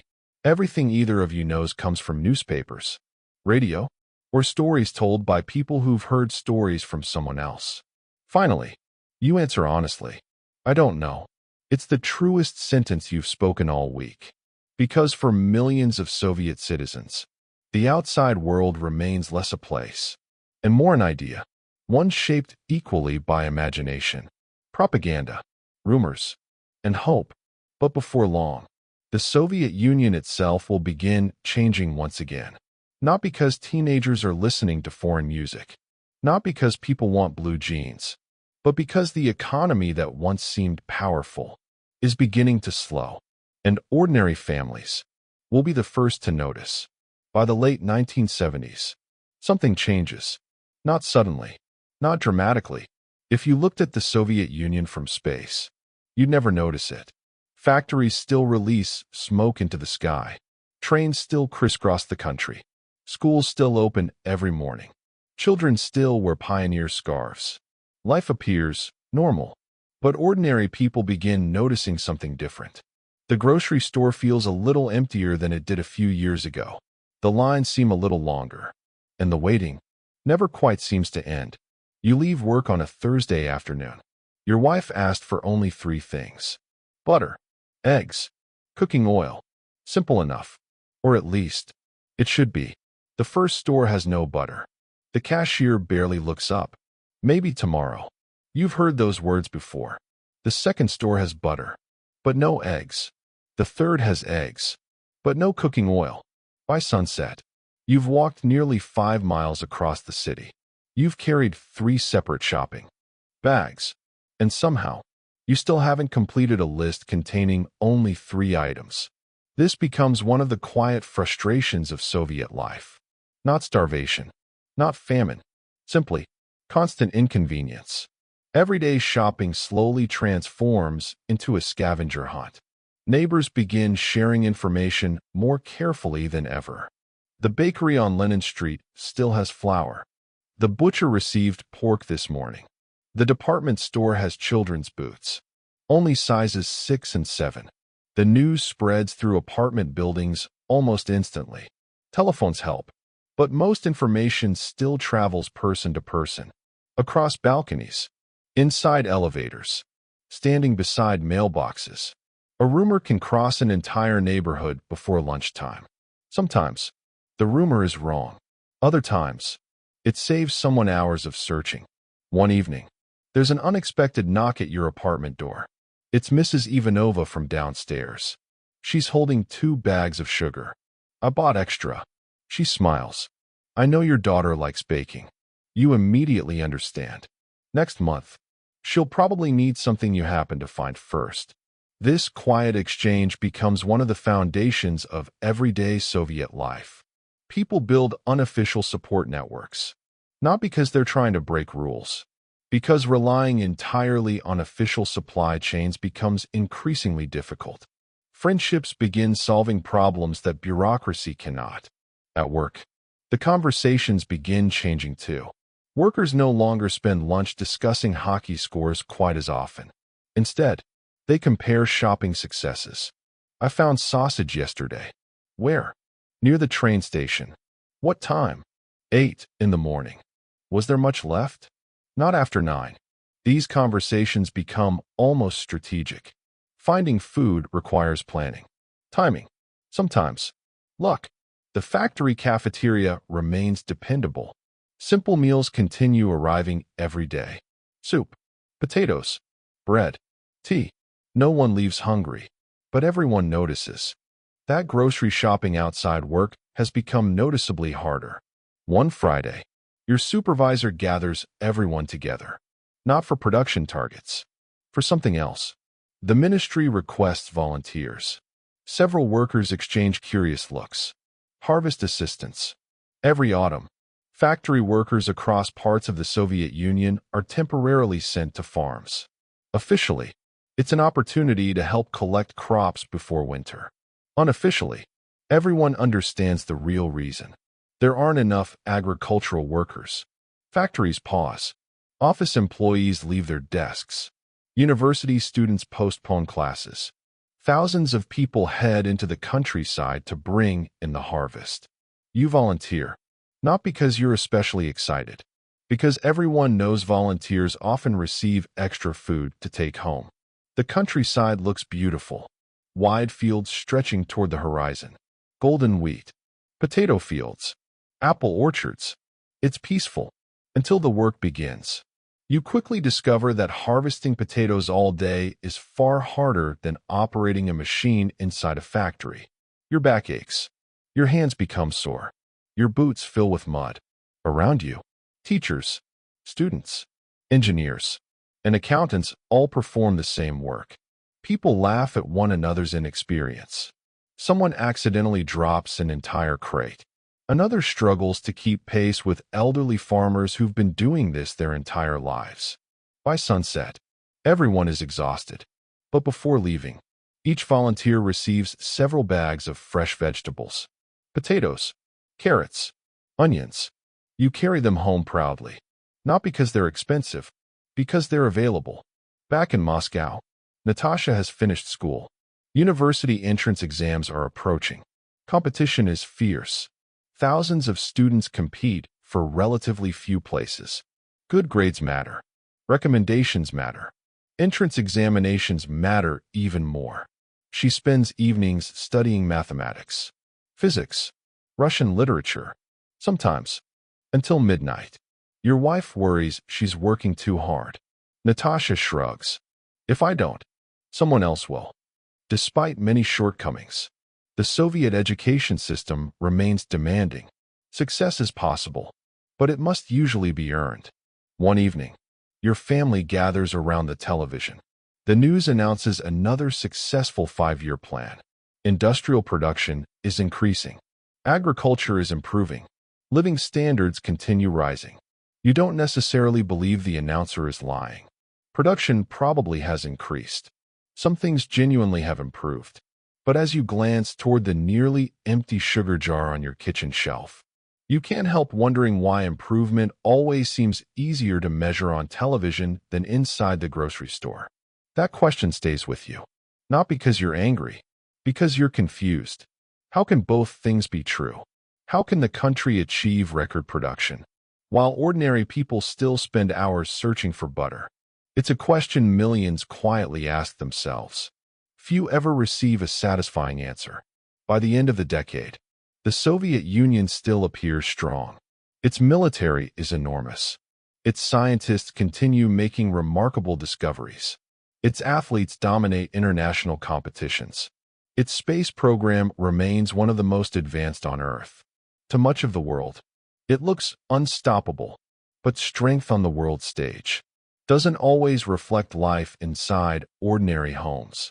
Because beneath the parades, beneath the speeches, beneath the impressive statistics, small cracks have begun appearing. And history has shown, time and again, that great empires rarely collapse because of one catastrophic event. They weaken slowly. One inconvenience, one shortage, one unanswered question at a time. The people living through those years don't yet realize it. But they're witnessing the beginning of the end of an empire that once seemed permanent. It's the early 1980s. If someone had asked you 10 years earlier what the future would look like, you probably would have imagined flying cars, cities on the moon, robots doing factory work. The newspapers certainly seemed optimistic enough. Instead, life feels strangely familiar. You still wake up before sunrise. You still ride the metro. You still wait in lines. The apartment has become more comfortable. The television picture is clearer. But somehow, everything else feels as though it's standing still. One Monday morning, you arrive at the factory to find something unusual. The parking lot is full of unfamiliar black government cars. Workers immediately notice. Visitors from the ministry. That usually means inspections, meetings, long speeches, very little actual work. Inside, managers hurry through the corridors carrying stacks of documents. Secretaries rush between offices. Machines continue operating. But everyone senses something different. The atmosphere feels tense. Not fearful, just careful. By 9 o'clock, every supervisor has been called into the conference room. You're among them. The factory director stands beside a large chart pinned to the wall. Red arrows, blue graphs, columns of percentages. He taps the paper with a wooden pointer. Our productivity growth has slowed. Nobody looks surprised. Everyone already knows. We've received instructions from Moscow. He pauses. We must improve efficiency. Again, nobody reacts. You've heard similar speeches before. Every year the goals become larger. Every year the resources seem slightly smaller. Everyone works harder. Yet somehow, the same problems return. After the meeting, you walk back onto the factory floor. The machines sound exactly as they did yesterday. Pavel is repairing another motor. Yuri is already operating his lathe. Nothing has changed. Except, everyone has been told to work faster. Without new equipment. Without additional materials. Without additional workers. Sometimes, it feels as though optimism has become another production requirement. That afternoon, a young engineer approaches your workstation. His name is Alexei. Fresh out of university. Full of ideas. I think I've found a way to speed up production. You smile. Let's hear it. He explains an improved workflow. Nothing revolutionary. Just rearranging several machines to reduce unnecessary walking between stations. You nod. It's actually a good idea. A very good one. Together, you present it to management. Several days later, the response arrives. Denied. No explanation. Just denied. Alexei looks disappointed. But it would work. You know. The supervisors know. Probably even the director knows. But approving changes requires paperwork. Committees. Signatures. Permissions from departments you've never even heard of. Inside such a vast bureaucracy, even small improvements often move painfully slowly. Alexei shakes his head. I thought they wanted efficiency. You answer honestly. They do. Then why? Because wanting change isn't always the same as allowing it. The young engineer doesn't fully understand. Not yet. In time, he will. Outside the factory, another quiet transformation is taking place. More and more people own cassette players. Music spreads faster than ever.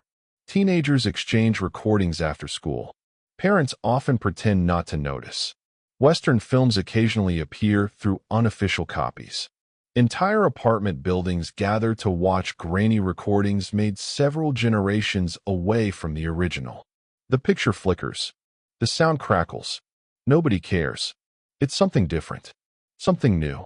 For the younger generation, the world suddenly feels much larger than their parents ever imagined. Meanwhile, your daughter has started university. She studies engineering. The competition was fierce. Hundreds of applicants. Only a fraction accepted. The day her acceptance letter arrived, your family celebrated with cake. Not because university costs money. Tuition is free. Because admission itself is an achievement. University life feels exciting. Students debate science, technology, literature, sometimes politics. Carefully, very carefully. The conversations are becoming more open than they were 20 years ago. Not completely free, but different. The younger generation asks questions more confidently than their parents ever dared. One evening, Natasha comes home carrying several thick textbooks. She drops them onto the kitchen table with a sigh. You know what's strange? What? We learn about solving impossible engineering problems. You nod. But finding decent shoes still takes 3 weekends. You laugh. She laughs too. It's the kind of joke that almost every Soviet family understands. The country can launch satellites into orbit, build nuclear submarines, design world-class aircraft. Yet buying a refrigerator without waiting months still feels like winning the lottery. These contradictions become impossible to ignore. At work, Pavel quietly announces his retirement. The workshop grows unexpectedly quiet. He's repaired machines here for nearly 40 years. Long enough to remember Stalin. Long enough to remember rebuilding after the war. Long enough to remember when this factory received brand new equipment instead of repairing old machines again and again. On his final day, the workers gather around. No grand ceremony. Just tea, cake, a handshake from every coworker. Yuri presents him with a beautifully polished wrench, mounted on a wooden plaque. Engraved beneath it are 4 simple words. Nothing stayed broken long. Pavel laughs so hard he nearly cries. So now you're saying I can finally stop fixing things? Someone replies, only the machines. The room erupts with laughter. As you walk home that evening, you notice something else. Construction has slowed. A few years ago, new apartment blocks seemed to appear everywhere. Now, many building sites stand quiet. Tower cranes remain frozen against the evening sky. Half-finished concrete buildings wait silently. You don't know why. You simply notice. Ordinary people rarely see the entire economy. They see tiny clues. Construction slowing. Longer grocery lines. Older buses staying in service. Fewer new products appearing in stores. Individually, none seem especially important. Together, they begin telling a story. One night, your wife asks a simple question. Do you think things will get better? You don't answer immediately. You think about your childhood, the communal apartment, the bread lines, the factory, your first private home, your daughter's university education. Life is unquestionably better than it once was. And yet, it also feels as though something has stalled. Finally, you answer, I think they'll have to change. You have no idea just how correct those words will prove to be. Because within only a few years, a new leader will arrive in Moscow. A man who believes the Soviet Union doesn't need another speech. It needs transformation. His name is Mikhail Gorbachev, and the decisions he makes will change not only the Soviet Union, but the entire world. It's March 1985. For most Soviet citizens, it begins as an ordinary day. Factories open. Children walk to school. The metro runs on time. People stand patiently in grocery lines. Life continues exactly as it did yesterday. Then the announcement comes over the television. The Soviet Union has a new leader. His name is Mikhail Gorbachev. At first, very few people expect him to be different. After all, leaders come and go. Speeches change. Posters change. But everyday life usually stays the same. This time, it doesn't. Gorbachev is younger than the men who came before him. Much younger. He's energetic, confident, and perhaps most importantly, he openly admits something previous leaders rarely said aloud. The Soviet Union has problems. Not temporary problems. Structural ones. The economy is slowing. Factories aren't producing efficiently. Corruption has spread through layers of bureaucracy. Agriculture struggles despite employing millions. The country still looks powerful, but underneath, it's beginning to lose momentum. For years, ordinary citizens have quietly recognized these problems. Now, for the first time, their own leader is acknowledging them too. Two new words soon begin appearing everywhere. Perestroika, glasnost. At first, they sound like ordinary political slogans. Most people barely pay attention. The Soviet Union has always had slogans. But these words mean something different.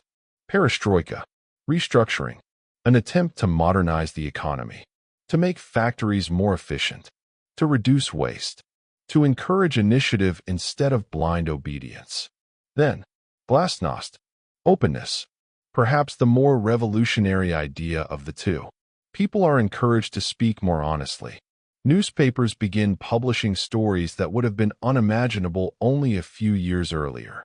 Mistakes, corruption, failures. Suddenly, not every headline claims everything is perfect.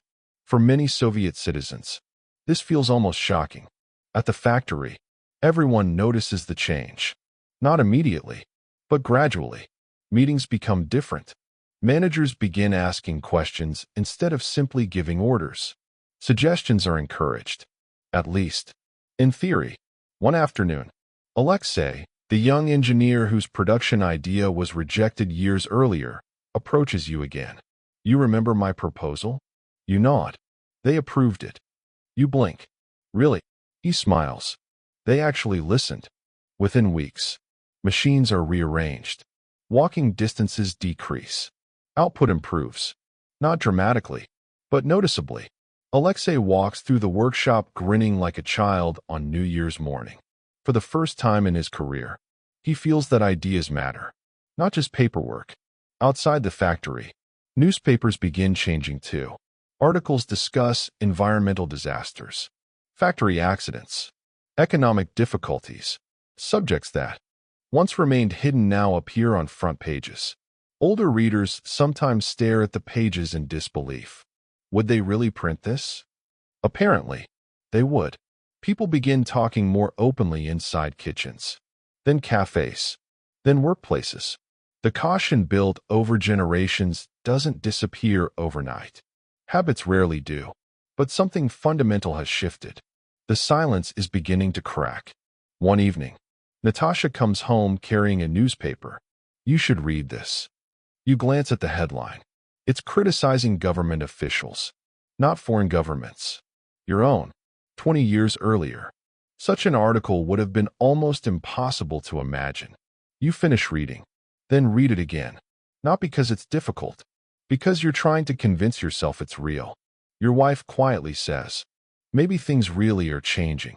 You don't answer. Not because you disagree, because you're wondering how much change an empire can survive. The television changes too. Documentaries begin discussing subjects that were once avoided. Films explore difficult moments in Soviet history. Authors publish books that had sat in drawers for years.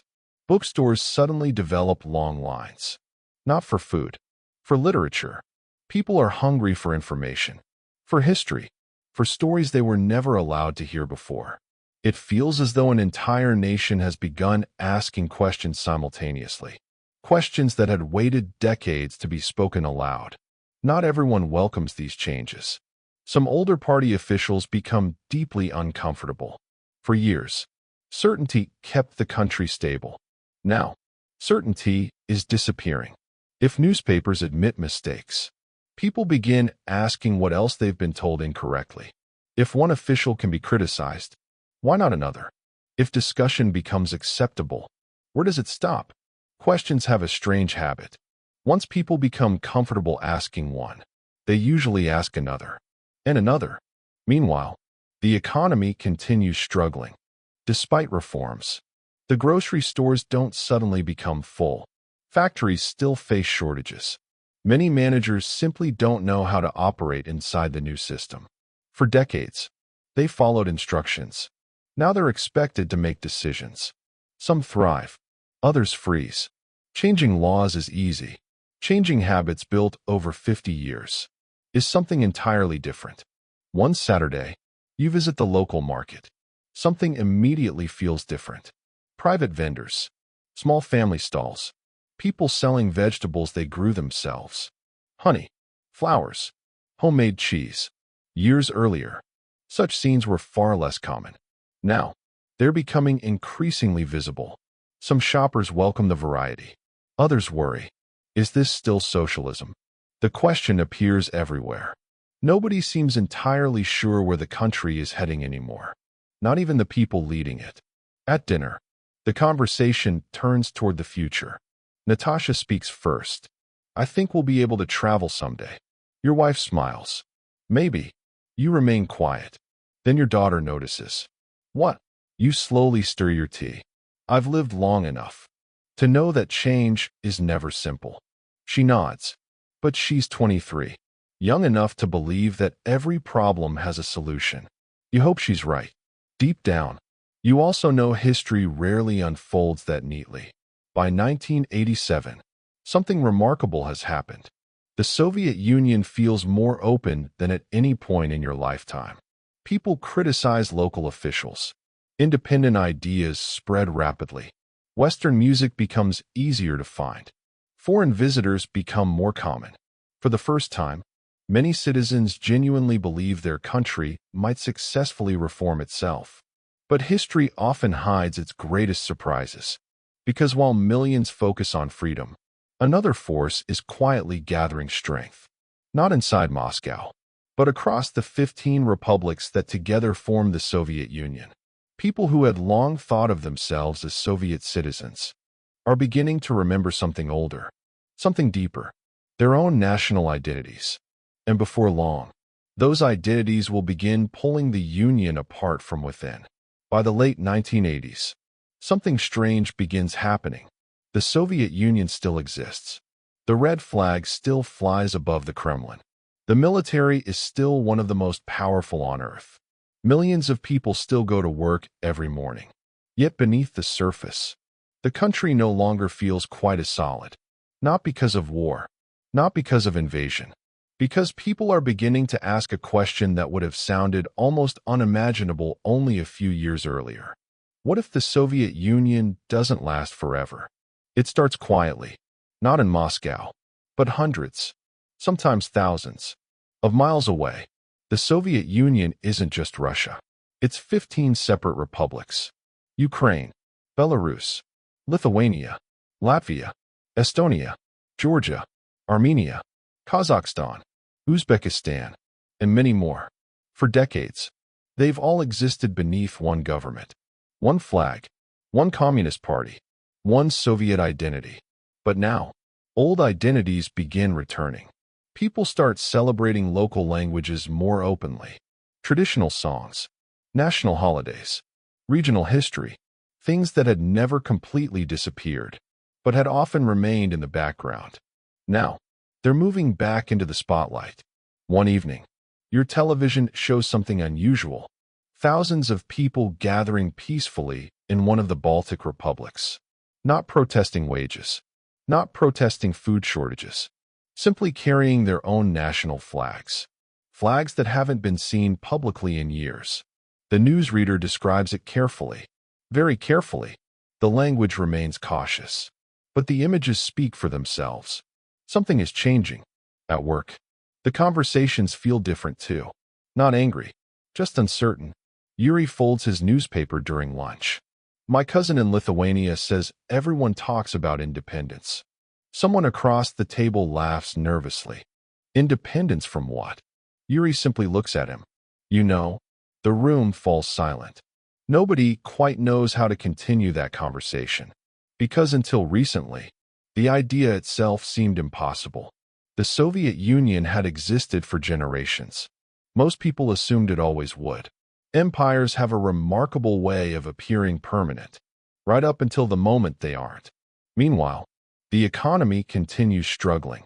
Factories still operate, but deliveries become less reliable. Parts arrive late. Sometimes they don't arrive at all. One morning, your section receives only half the steel it requested. The paperwork promises the rest next week. Next week arrives. Nothing. The following week. Still nothing. Machines begin sitting idle. Not because workers lack skill, because they have nothing to work with. Pavel's old saying suddenly comes back to you. The machines aren't the hardest part. It's getting what the machines need. The grocery stores continue changing too. This time, not for the better. The lines stretch farther than ever. Sometimes people begin waiting before sunrise. Not because they know what's coming, because they don't want to miss whatever does. One afternoon, you pass a queue wrapping around an entire city block. Curiosity wins again. You ask the man near the end, "What are they selling?" He smiles. "We don't know yet." You almost laugh. Almost. Then, without thinking, you quietly take your place at the back of the line. Inside your apartment, your daughter notices another change. The television news feels different almost every week. Arguments inside government meetings are now shown openly. Politicians criticize one another on camera. New political groups begin forming. Election campaigns become more competitive. For decades, Soviet politics appeared predictable. Now, it feels almost chaotic. Some people find the openness exciting. Others find it deeply unsettling. After all, certainty has vanished. No one seems completely sure what tomorrow will bring. One Sunday afternoon, your family visits an outdoor market. The atmosphere surprises you. Private sellers stand beside state vendors. Some tables overflow with vegetables. Others display handmade furniture, old books, paintings, secondhand clothing. The variety feels refreshing. The prices, less so. Many privately sold goods cost far more than state shops. Your wife quietly compares the numbers. "We could buy it." She pauses. "If we skipped meat for 2 weeks." You put the item back. Economic reform is creating opportunities. It's also creating inequalities many people have never experienced before. For decades, Most families had roughly similar living standards. Now, differences begin appearing. Some adapt quickly, others struggle. At the university, Natasha notices the same thing. Students debate politics more passionately than ever.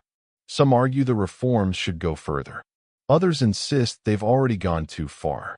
Professors who once avoided controversial topics now openly discuss difficult chapters of Soviet history. Entire classrooms remain after lectures, not because attendance is required, because nobody wants the conversations to end. For the first time, history feels alive, unfinished. One evening, the apartment building loses electricity. Nothing unusual. It happens occasionally. Candles appear almost immediately. Neighbors wander into the hallway. Someone brings tea. Another produces a guitar. Within minutes, the dark corridor fills with music. Children laugh. Adults sing songs they learned decades earlier. For a little while, the blackout almost feels like a celebration. Moments like this remind you of something. Governments change. Economies rise and fall. But ordinary people, they continue helping one another. The same neighbors who once shared bread during shortages now share candles. The same friendships built inside communal apartments years ago still survive. Sometimes, people prove stronger than the systems surrounding them. Late that night, the electricity finally returns. The television flickers back to life. An emergency news bulletin interrupts the regular programming. More demonstrations, larger crowds, more republics demanding greater autonomy. You lower the volume. Your wife looks toward you. Do you think they'll figure it out? You hesitate. For years, you believed every problem could eventually be repaired. After all, you'd spent your entire life watching mechanics rebuild broken machines with almost nothing. But countries aren't machines. Some parts can't simply be replaced. Some cracks spread too far. You finally answer, I don't know. Outside, snow begins falling across Moscow. Everything looks peaceful, silent, almost unchanged. Yet beneath that blanket of snow, history is moving faster than anyone realizes. Within only a few years, the largest country on Earth will simply stop existing. By 1990, the Soviet Union feels like two different countries. One exists on maps. The other exists in people's minds. On paper, it's still one of the world's two superpowers. It possesses thousands of nuclear weapons, millions of soldiers, a space program admired around the globe, factories stretching from the Baltic Sea to the Pacific Ocean. Yet inside ordinary apartment buildings, another reality has taken hold. People are no longer asking whether things will change. They're asking how much longer the old system can survive. You notice it first at the factory, not because the machines have stopped, because the confidence has.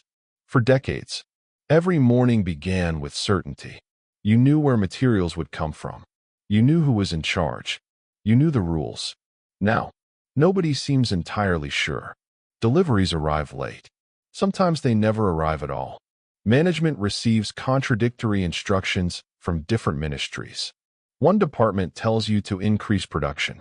Another tells you to conserve electricity. A third insists on reducing costs. Each order makes sense by itself.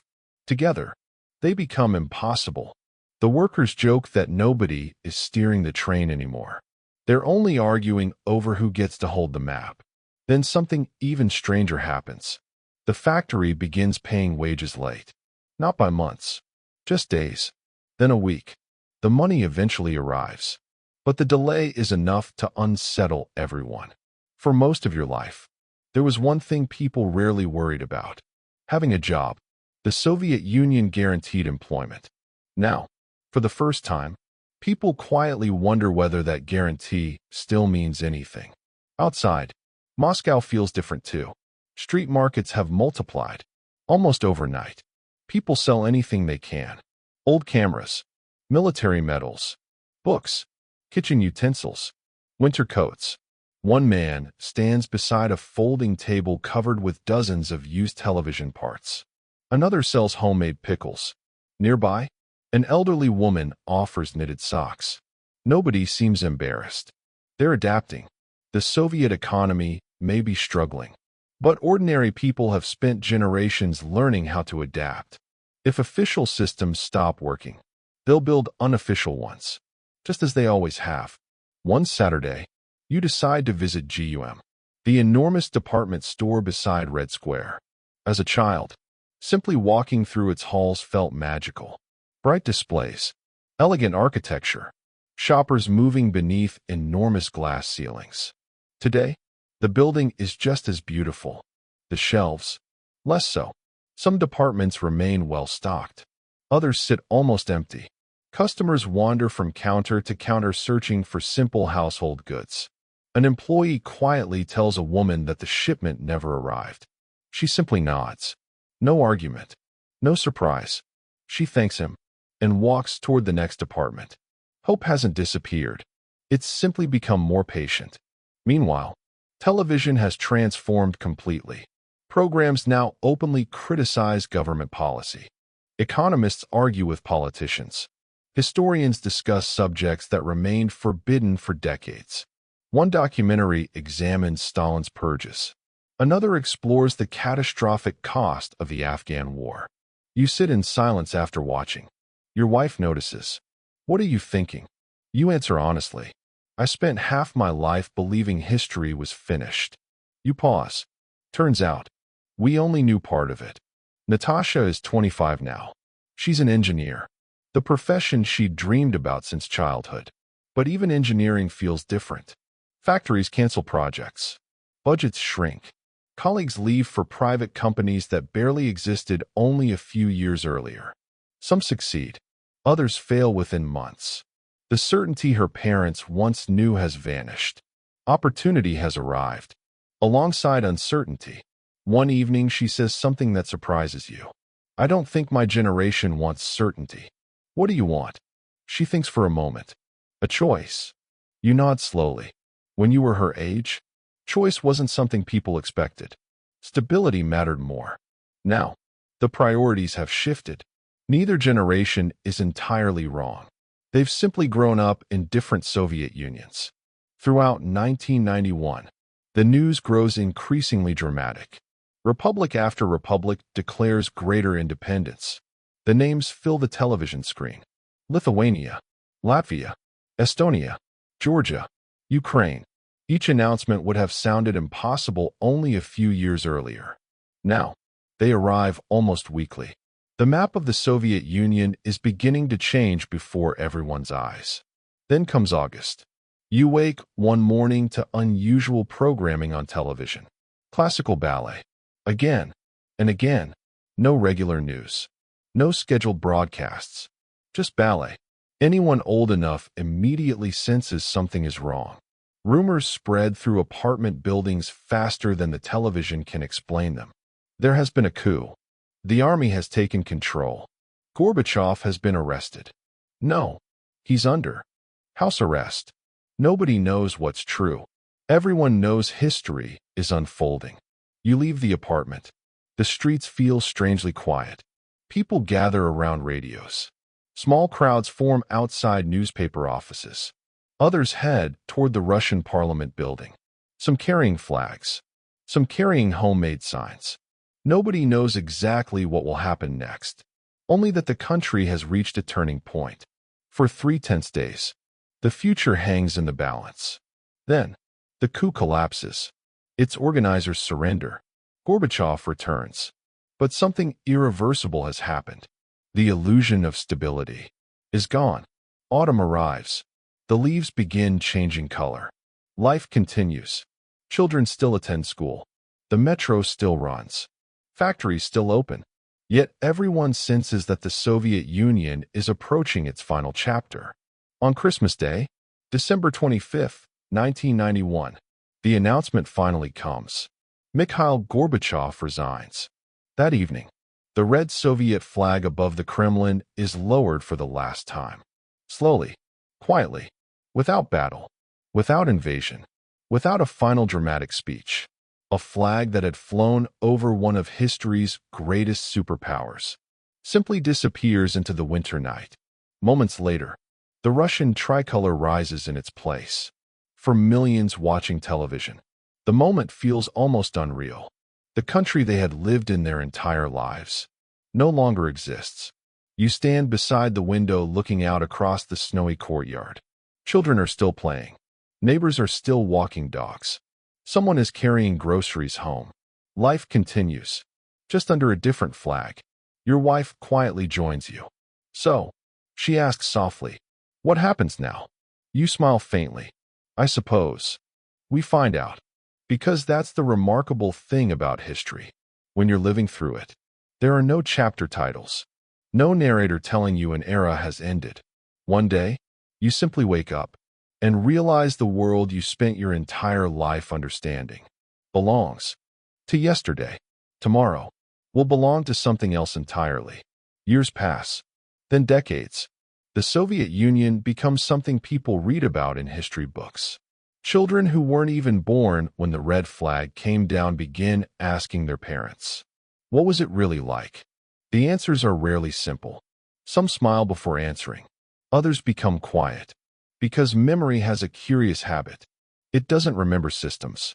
It remembers moments. You remember the smell of fresh bread on winter mornings. The sound of your father quietly leaving before dawn to stand in line at the bakery. The warmth of tea after walking through a snowstorm. The excitement of finding mandarins just before New Year's. Those memories are real. So are the others. The endless waiting. The empty shelves. The paperwork that seemed to solve problems only on paper. The feeling that someone, somewhere, always seemed to know better than the people actually doing the work. Those memories are just as real. History has room for both. People often ask a simple question. Was life in the Soviet Union good? The truth is, it's the wrong question. Because life wasn't the same for everyone. It depended on where you lived. When you lived. What your job was. Whether your family had connections. Whether you lived in Moscow or a remote Siberian town. Whether you remembered Stalin or grew up under Gorbachev. One answer can never describe nearly 300 million people spread across 11 time zones. For some, the Soviet Union meant stability, a guaranteed job, free education, affordable housing, healthcare available to everyone, children playing safely until sunset, neighbors who knew one another by name. For others, it meant censorship, long queues, restricted travel, shortages, bureaucracy, dreams postponed because permission never came. Neither picture tells the whole story. Together, they come closer. You think about your own life. You grew up sharing one room with your parents. You spent years waiting for a private apartment. You worked inside factories that somehow kept running despite constant shortages. You watched humanity reach space. You watched your daughter become an engineer. You watched your country disappear. Few generations experience so much change in a single lifetime. Even fewer understand it while it's happening. One afternoon, many years later, you decide to visit your old neighborhood. Some buildings are exactly as you remember them. Others have fresh paint, new windows, different shop signs. Children still play in the courtyards. Only now, they carry smartphones instead of wooden toys. The world has changed. The laughter hasn't. You stop outside the apartment building where your childhood began. The communal apartment still exists. Someone else lives there now. They have their own routines, their own memories, their own ordinary lives. History keeps moving, whether people notice or not. From there, you take the metro. It still feels magnificent. The marble columns remain polished. The chandeliers still glow warmly overhead. Passengers hurry past without looking up, just as they always did. Tourists stop to take photographs. Commuters barely notice the beauty anymore. Familiarity has a way of hiding extraordinary things. You eventually arrive at the old factory. The gates are different now. Part of the complex has become private industry. Another section stands abandoned. Broken windows reflect the afternoon sun. Rust slowly creeps across machinery that once seemed indestructible. Nature has begun reclaiming the edges. Grass pushes through cracked concrete. Birds nest inside empty warehouses. The silence feels almost impossible. You close your eyes. For a brief moment, you can still hear it. The lathes, the cranes, the whistles. Pavel laughing somewhere across the workshop. Yuri asking to borrow another wrench. Thousands of workers beginning another ordinary day. Then, you open your eyes. Only the wind remains. History often focuses on leaders. Stalin, Khrushchev, Brezhnev, Gorbachev. Their names fill textbooks. Their portraits hang in museums. But countries aren't truly built by leaders alone. They're built by ordinary people. By factory workers repairing impossible machines. Teachers explaining mathematics to restless children. Doctors working late into the night. Mothers standing patiently in grocery lines. Fathers carrying bread home through the snow. Children believing tomorrow will somehow be better than today. Those people rarely appear in history books. Yet without them, history wouldn't exist. As the sun begins setting, you leave the factory behind one final time. You don't feel anger. You don't feel nostalgia. Not entirely. Mostly, you feel gratitude. Because despite everything, you were there. You witnessed one of the 20th century's greatest experiments. You experienced its successes. You endured its failures. You saw how ordinary people adapted to extraordinary circumstances. And perhaps that's the most important lesson of all. Governments rise. Governments fall. Borders change. Flags come down. Currencies disappear. Entire political systems collapse. But ordinary people continue waking up each morning, making breakfast, going to work, helping neighbors, raising children, laughing over tea, finding joy in small victories. History changes around them. Human nature rarely does. So, what was life really like in the Soviet Union? It wasn't simply gray apartment blocks, nor was it endless propaganda. It wasn't paradise. It wasn't constant misery. It was something far more complicated. It was millions of ordinary lives lived inside an extraordinary system. Lives filled with hope, frustration, friendship, love, routine, and resilience. And perhaps that's why the Soviet Union continues to fascinate people today. Not because of its missiles, not because of its ideology, but because behind every headline, behind every speech, and behind every flag, there were ordinary families, trying to build ordinary lives, just like us, only in a very different world.